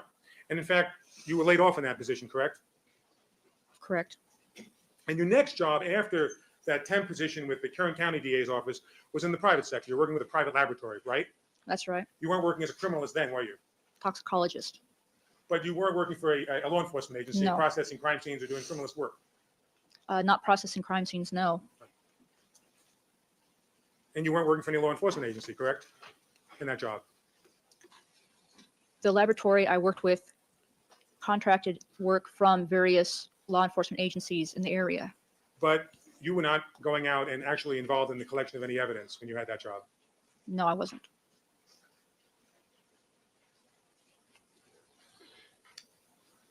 Now, you said you joined the LAPD in January of 1994. Excuse me, let me forgive me for interrupting you. Let me see counsel out there. Let me see Mr. Cochran, Mr. Darden, Ms. Cook, and Mr.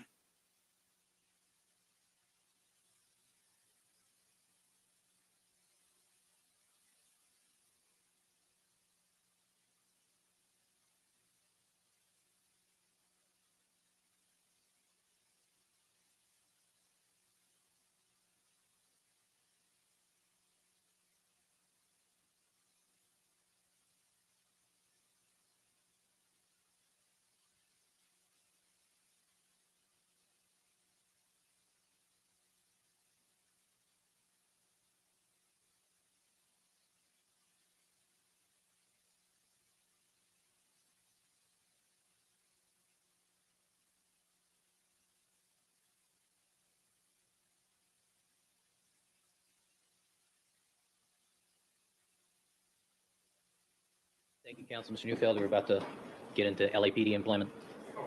Please, thank you. My apologies for interrupting.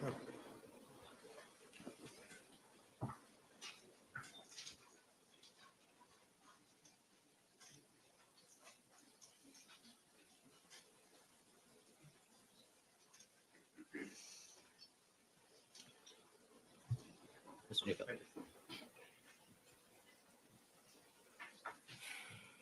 Notwithstanding the fact, ma'am, that when you joined the LAPD in January of 1994 as a criminalist one, as of June 13th, 1994, you were still a trainee, weren't you? I was a criminalist one. Ma'am, but weren't you also still a trainee at that point? Overruled. You can answer the question. I was employed as a criminalist 1, Well, what day was your first day at work, ma'am? January 24th. January 24th? On January 23rd, you were not a criminalist 1, is that right? That's correct. And on January 23rd, you had no prior experience doing crime scene collection, is that right? That's correct. On January 24th, you become a criminalist 1, is that right? That's right. As of January 24th, though, you still had no experience doing any crime scene collection, is that correct? That's correct. So with respect to crime scene collection, even though you are a criminalist 1 as of January 24th, 1994, weren't you in training in crime scene collection as late as June 13th, 1994?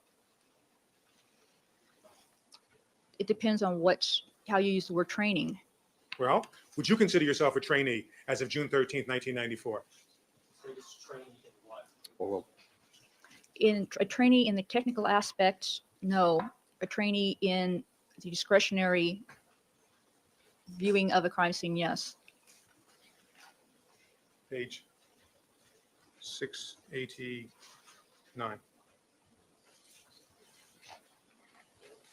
I'll check this. All right, let me see the transfer, please. Mr. Robertson? Give me the transfer.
All right, thank you, counsel. Proceed. This was, Excuse me, sorry. counsel. Counsel. Mr. Dufeld. Ms. Masola, does the LAPD SID Bureau have a probationary period for new employees? Yes, they do. Excuse me? Yes, they do. And how long does it last? Probation is 6 months. And on June 13th, were you still on probation? Yes, So you're a probationary employee as of the time that you did the collection in this case, is that correct? that's correct. It wouldn't be fair to say, ma'am, that as of June 13th, 1994, that one would classify you as a crime scene trainee.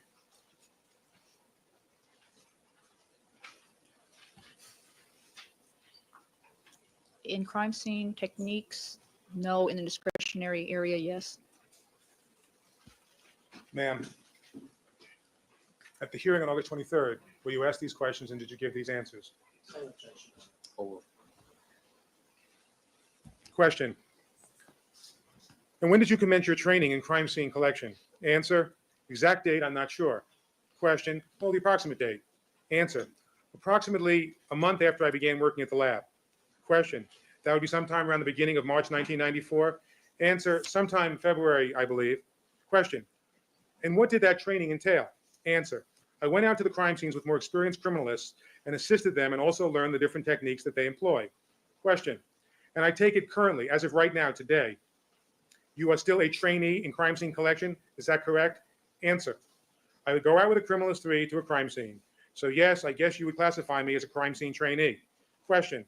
And how long will that status continue before you are no longer a trainee? Answer. I believe it is for 1 year. Will you ask those questions and did you give those answers on August 23rd at that hearing? Yes. And when you gave that testimony on August 23rd, you were testifying truthfully. Is that correct?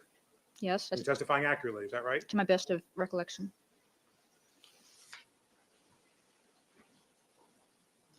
And would you agree that prior to your joining the LAPD, you had absolutely no prior experience with crime scene processing? Is that right?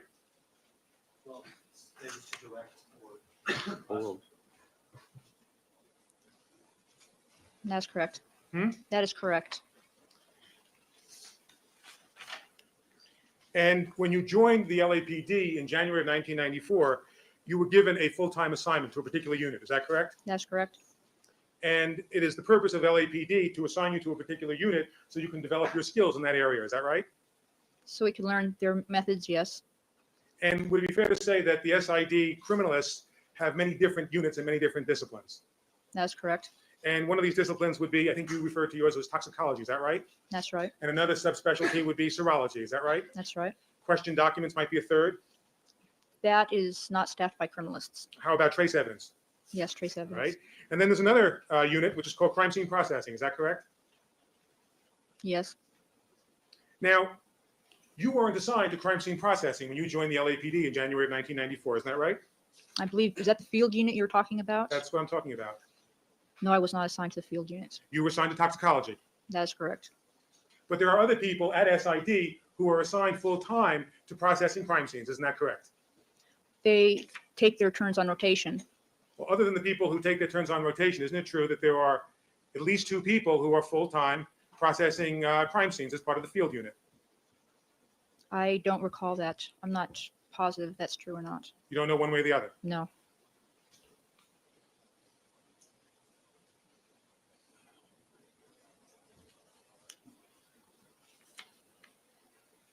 And you also mentioned, ma'am, that that you're a member of the California Association of Criminalists. That's correct. And have you ever taken any courses from the California Criminalistics Institute? Yes. But the courses you took were not in crime scene processing, were they? No. You haven't taken any courses in crime scene processing outside the LAPD, have you? Not yet, no.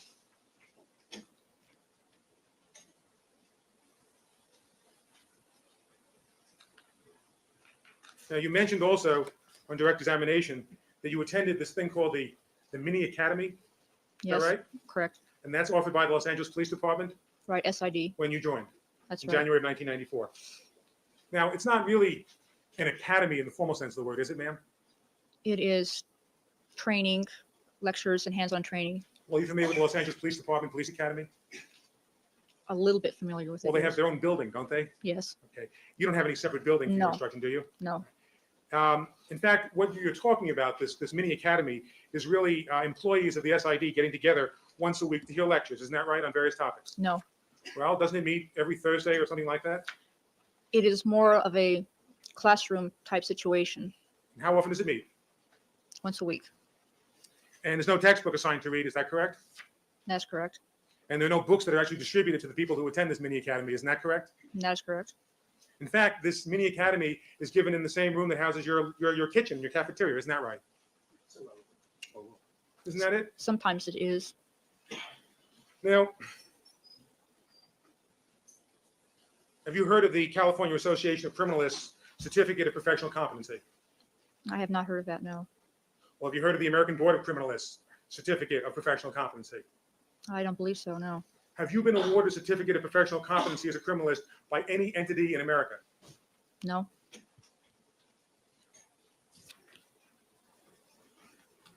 Now, you said that on the morning of June 13th, you received a phone call because you were the next in rotation. Is that right, Ms. Mazzola? I was on call, yes.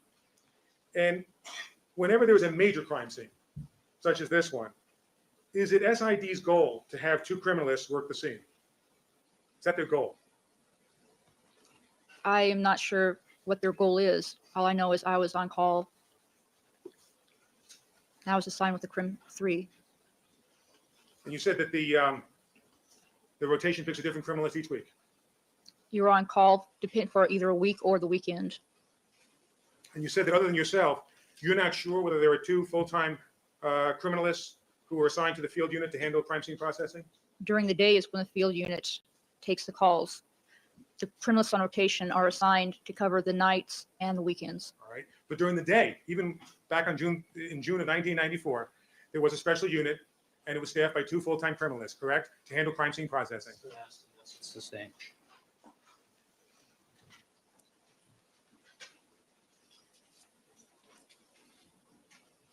Well, ma'am, are you aware that the members of the crime scene unit, full-time members of the crime scene unit who handle the calls on weekdays, are all people who have a lot more experience than you have? Subject to connection, Your Honor. Oh, you know that? They do have more experience, yes.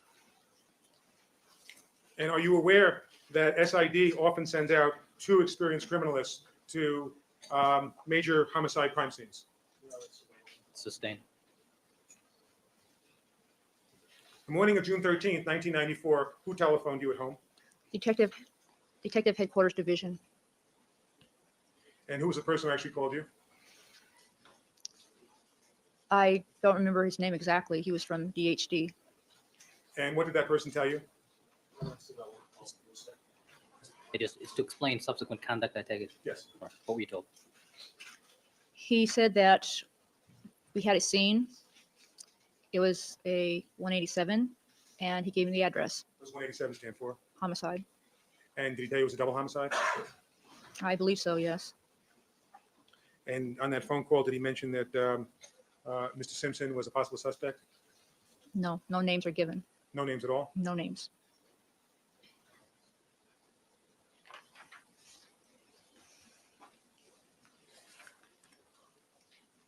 Did he say anything at all, other than it was a crime scene involving a double homicide? Sustained. Your Honor, it has to do with the next action she's going to take.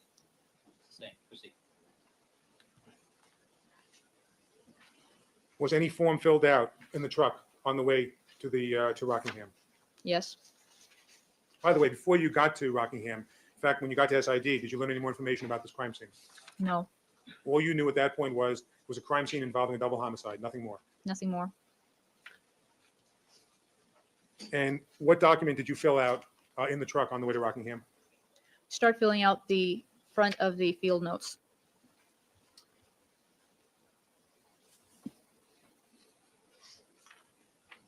Show you what's been previously marked as defense exhibit number 1107. Ask you, actually, it's easier on the screen.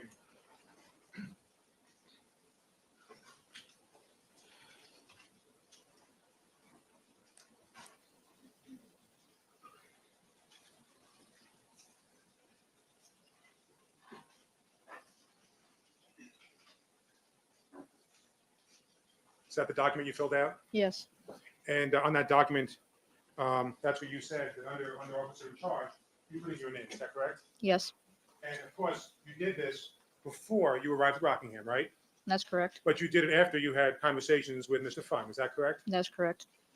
So just so I understand it, before you arrived at Rockingham, it was your understanding that you were going to be the officer in charge at a double homicide, is that correct? My name is under officer in charge because I was a criminalist on call at the time. Ma'am, didn't you say that a decision was made after you got to Rockingham that you would no longer be the officer in charge? Is that correct? Didn't you testify to that on direct examination? Yes.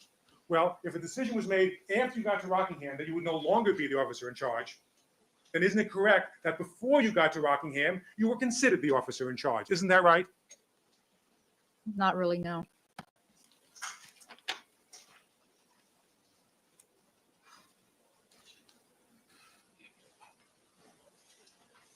Ma'am, OIC stands for officer in charge, right? That's correct.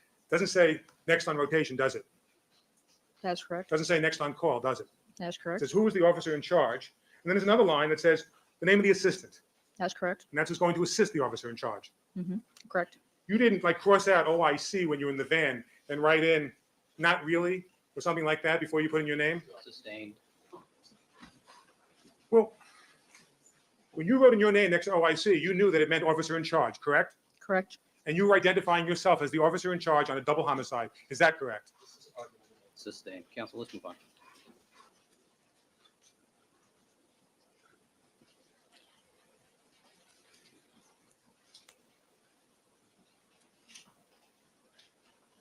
When you arrived at Rockingham, the first thing that happened is that the detectives briefed you on the situation.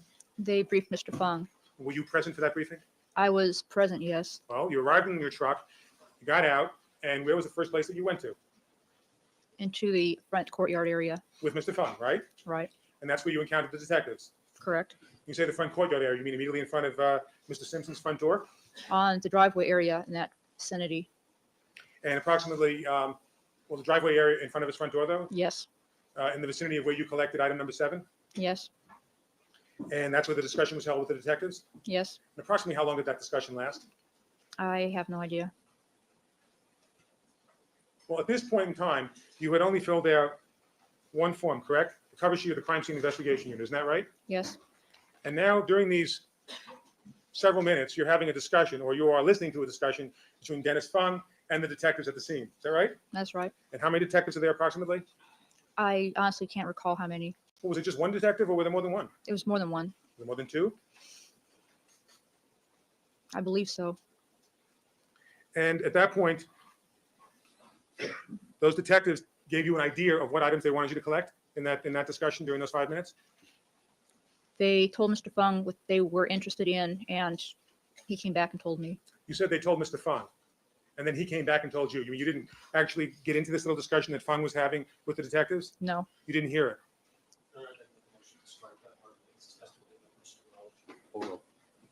Excuse me, would you please repeat the question? Is the reason that you did not participate in that initial discussion with detectives is because you and he already made a decision that he would in fact be the officer in charge now instead of you? That, and he seemed to be able to communicate more with the detectives. I was standing off in the background, sort of listening, but he was the one that was doing the talking with the He was more detectives. assertive with the detectives than you were. Right.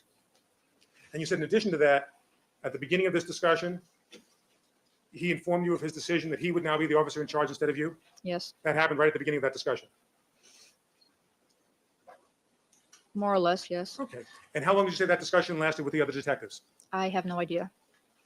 Well, would it be more than a half hour or less than a half hour? Less than a half hour, but beyond that, I have no idea.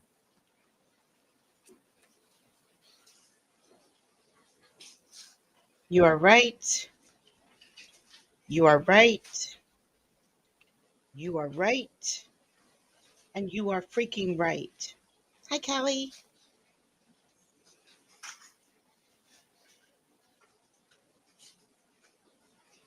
Now, after this discussion, and after Dennis Fung told you that he was going to be the officer in charge, you then went over and looked at certain items of evidence?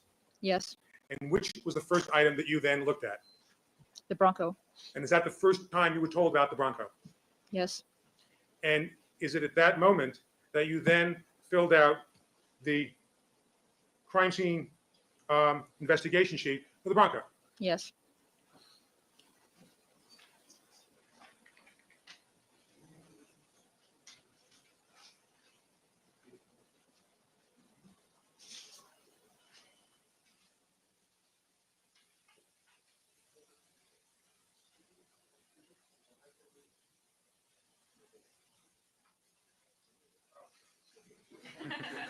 I thought it was item 4:30. They were telling me it's 4:30 p.m.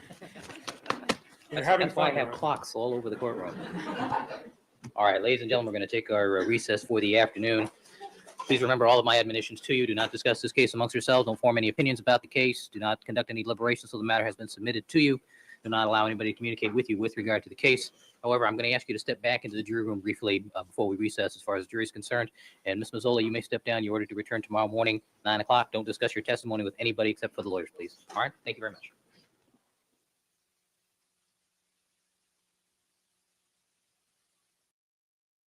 And Neufeld, people represented by Mr. Goldberg and Mr. Darden. All right, Deputy McNair, let's have the jurors, please. As to what? As to what? What matter? Does it have to do with Ms. Mazzola? No, it doesn't. All right, then let's. I have something that does have to do with Mr. Zola. I will take 60 seconds. 60 seconds, Mr. Carpenter. But who's counting? Good morning, Your Honor. Your Honor, at the kidding, Your Honor. At the end of the day yesterday, and I brought this matter to your attention, I thought I should put it on the record. After our hearings in chambers, which were confidential hearings, Mr. Shapiro and I came out, and we were out in the courtroom. We were just about to leave, and I had to go back into the hallway there, and something very disturbing occurred as far as I was concerned. As of course, where the commander, Holland, I guess his name is, of the Sheriff's Department, had said in all the interviews.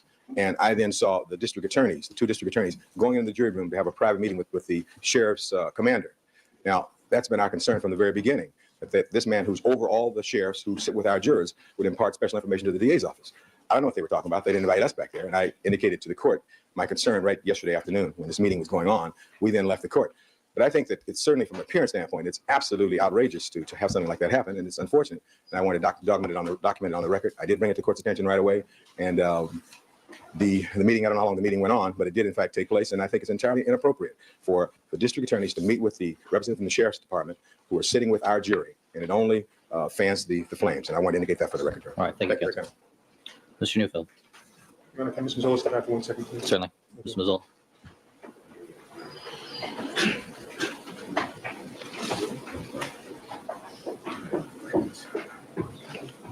Mr. Neufeld. Thank you, Your Honor. Your Honor, on January 20th, you issued an order instructing all fact witnesses in this case to refrain from watching any television or listening to any radio coverage about the trial and testimony having to do with that in any way may pertain to the subject matter of their own testimony.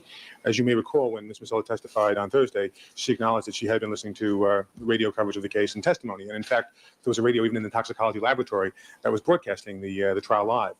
She also mentioned that there are other radios all over the SID laboratory that are covering the trial live. In fact, there's a television in the cafeteria doing that as well. I heard the testimony.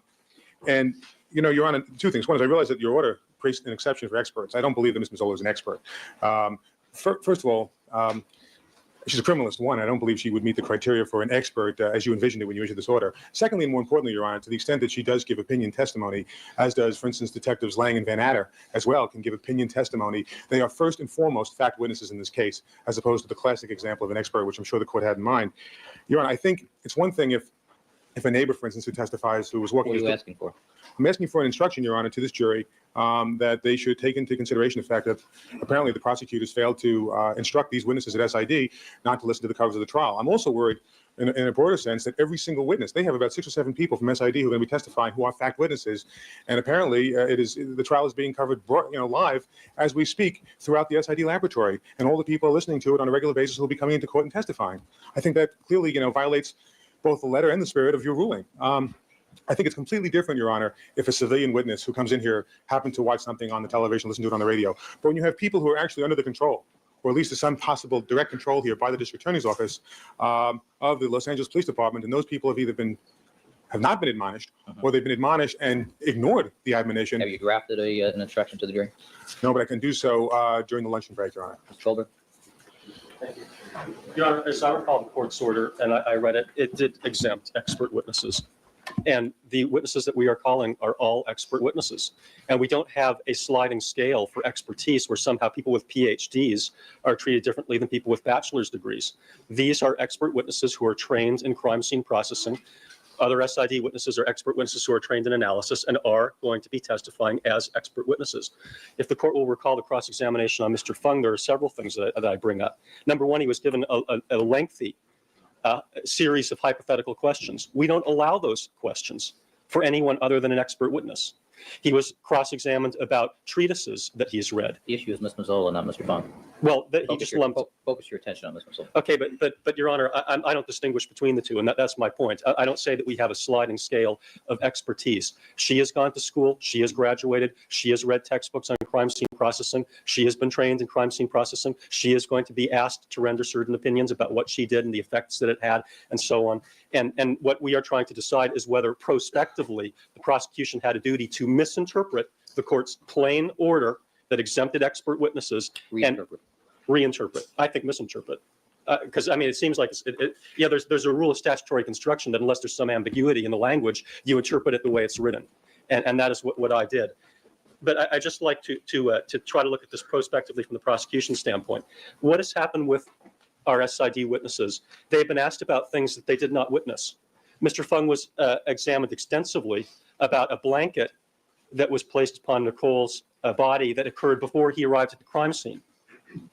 He was questioned about the movement of objects that occurred before he arrived at the crime scene. He was questioned about whether the location had been cleared for footprints before he arrived at the crime scene. You have to assume that since I was here, I was probably listening to the testimony. I know, but I'm just trying to highlight the significant points of it.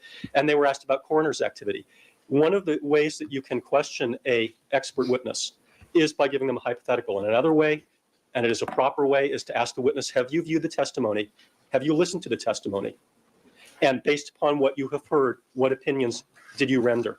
That is an appropriate way of questioning an expert witness. It's not used as frequently as the hypothetical, but it is used. And if our witnesses are going to be questioned as they have about things that they didn't witness, didn't hear, it would be proper, perhaps even advisable, if we had instructed them, not only do I not want you to avoid this, but I want you to sit down and listen to every single witness who testified about anything regarding crime scene processing, because you are going to be questioned about it. You are going to be asked to render opinions about it and conclusions about it. So you should look at the crime scene photographs, videotapes. You should listen to all of the testimony, because you are being held accountable in the cross-examination for all of that material. And as an expert witness, you can be held accountable for it. And there is no basis upon which to distinguish between any of our scientists at SID.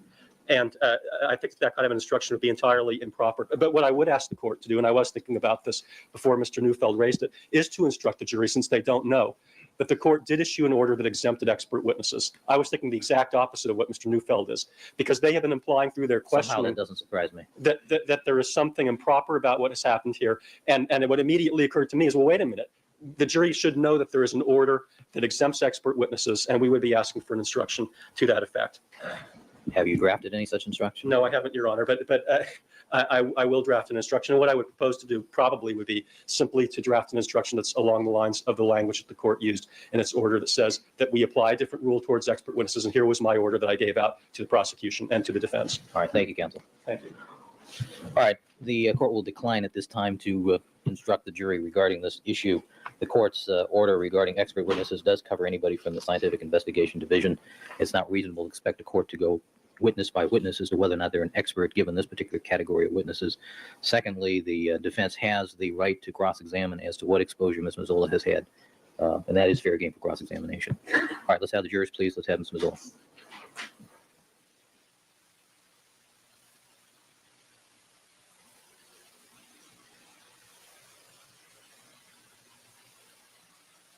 To the week, what's your guesstimate at this point, time-wise? I think I'll be finished with this witness by lunch tomorrow. I'll give you a much better estimate at lunch.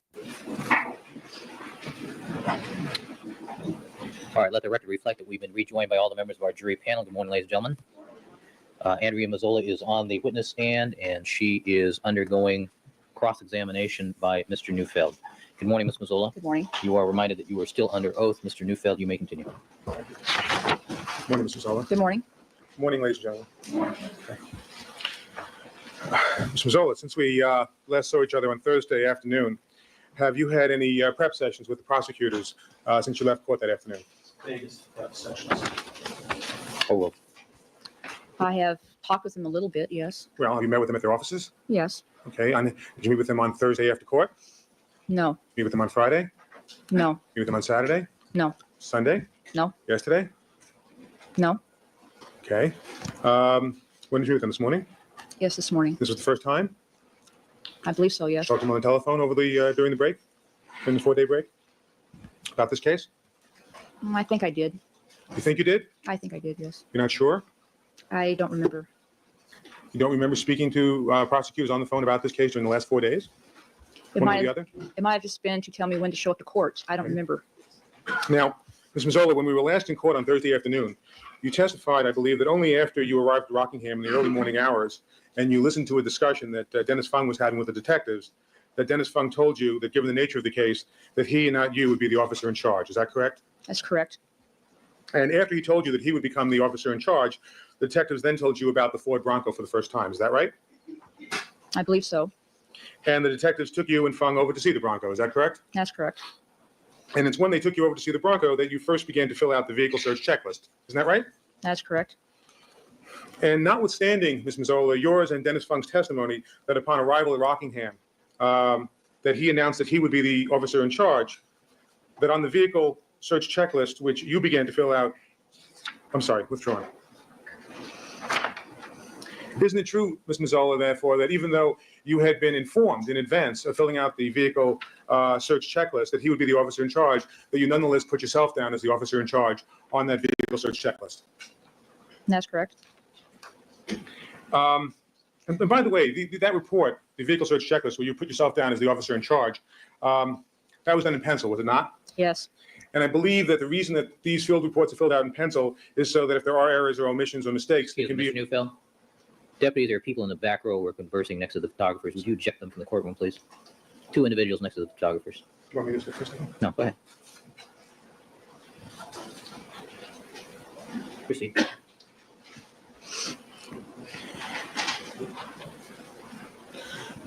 In fact, Ms. Mazzola, there are erasures in the original field notes, aren't there?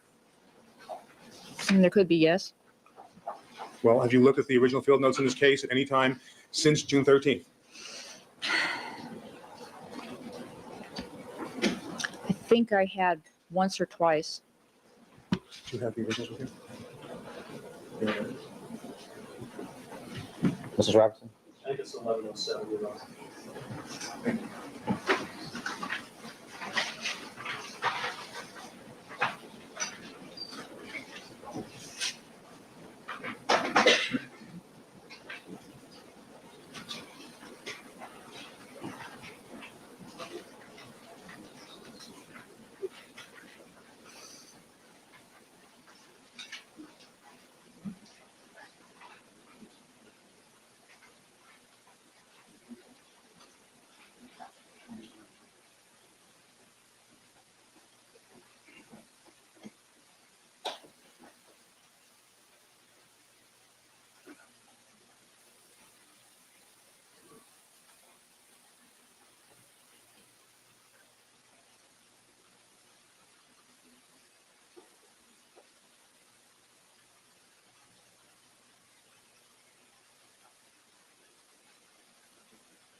Ms. Mazzola, didn't you testify, in fact, on direct examination, that there were certain erasures on the field notes for the collection of items 18, 17, and 19? Didn't you just testify to that on Thursday?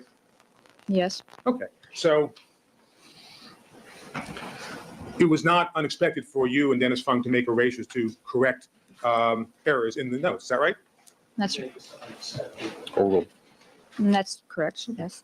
Yet, ma'am, no one erased your name as the OIC, the officer in charge on the vehicle search checklist. Isn't that correct? That's correct. You continue to have that title throughout. Title. Well, that your title on that report was never changed. Isn't that right?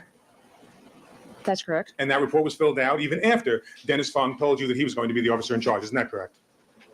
Yes. Now, Ms. Mazzola, is it really the policy and practice of the Los Angeles Police Department SID unit to name a trainee the officer in charge on a murder case? I don't believe so. Okay. Then when they referred to you, ma'am, as the officer in charge, and you put your name down as the officer in charge, on these field note reports, is that some kind of game of make-believe that the LAPD wants you to play? Sustained.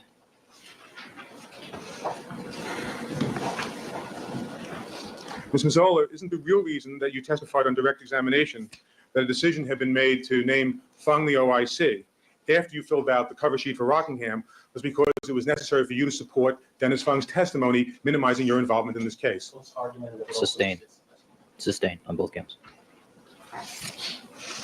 Had the prosecutors, before you took the witness stand in this case, Ms. Mazzola, told you that it was important for you to back up Dennis Fung's failure to mention you in the grand jury? No, they did not. Okay. Now, prior to June 13th, you had personally collected bloodstains in only 2 crime scenes. Is that correct? I think that's correct, yes. And at both those 2 scenes, you were a trainee. Isn't that right? I was a criminalist 1. Well, Ms. Mazzola, you agreed, did you not, that you had testified on August 23rd that you were a trainee as of June 13th when you collected evidence in this case. Isn't that correct? Overruled. I was on probation as a criminalist 1. Ms. Mazzola, didn't you also testify on August 23rd and acknowledge that on June 13th you were still a trainee? Overruled. Overruled. Do you recall testifying to that, Ms. Mazzola? I honestly don't recall. All right, move on. And Ms. Mazzola, even at your first 2 crime scenes when you were on probation, the supervising criminalist didn't bother to stay with you the entire time. Isn't that right? That's correct. And even at your first 2 crime scenes when you were on probation, there were times when you collected bloodstains unassisted by a supervising criminalist. That's correct. Well, Ms. Mazzola, is it the policy and practice of the Los Angeles Police Department SID unit to deliberately leave a trainee alone, unsupervised, while collecting critical evidence in certain cases? Sustained. Is there a policy and practice of the LAPD that student or trainee, that probation or a criminalist participating in their very first crime scene collection matter should be there in an unsupervised capacity when they're collecting critical evidence? Irrelevant. Also, it is critical evidence. Overruled. I do not know what their policy is.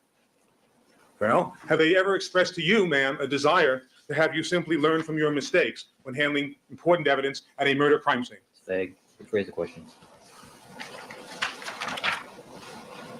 Is there a policy and practice of the LAPD SID unit that new probationers like yourself learn from mistakes when you're collecting critical evidence at a murder crime scene? Overruled. When you were trained on how to collect evidence, I try very hard not to learn from mistakes. I try to keep making the same mistakes and make the world change around me. Oh boy. Okay. Time to move on with our day, guys. Thank you so much for coming out. I really appreciate it. I shall see you all again really soon, okay? Behave today and have a great day. Bye, guys.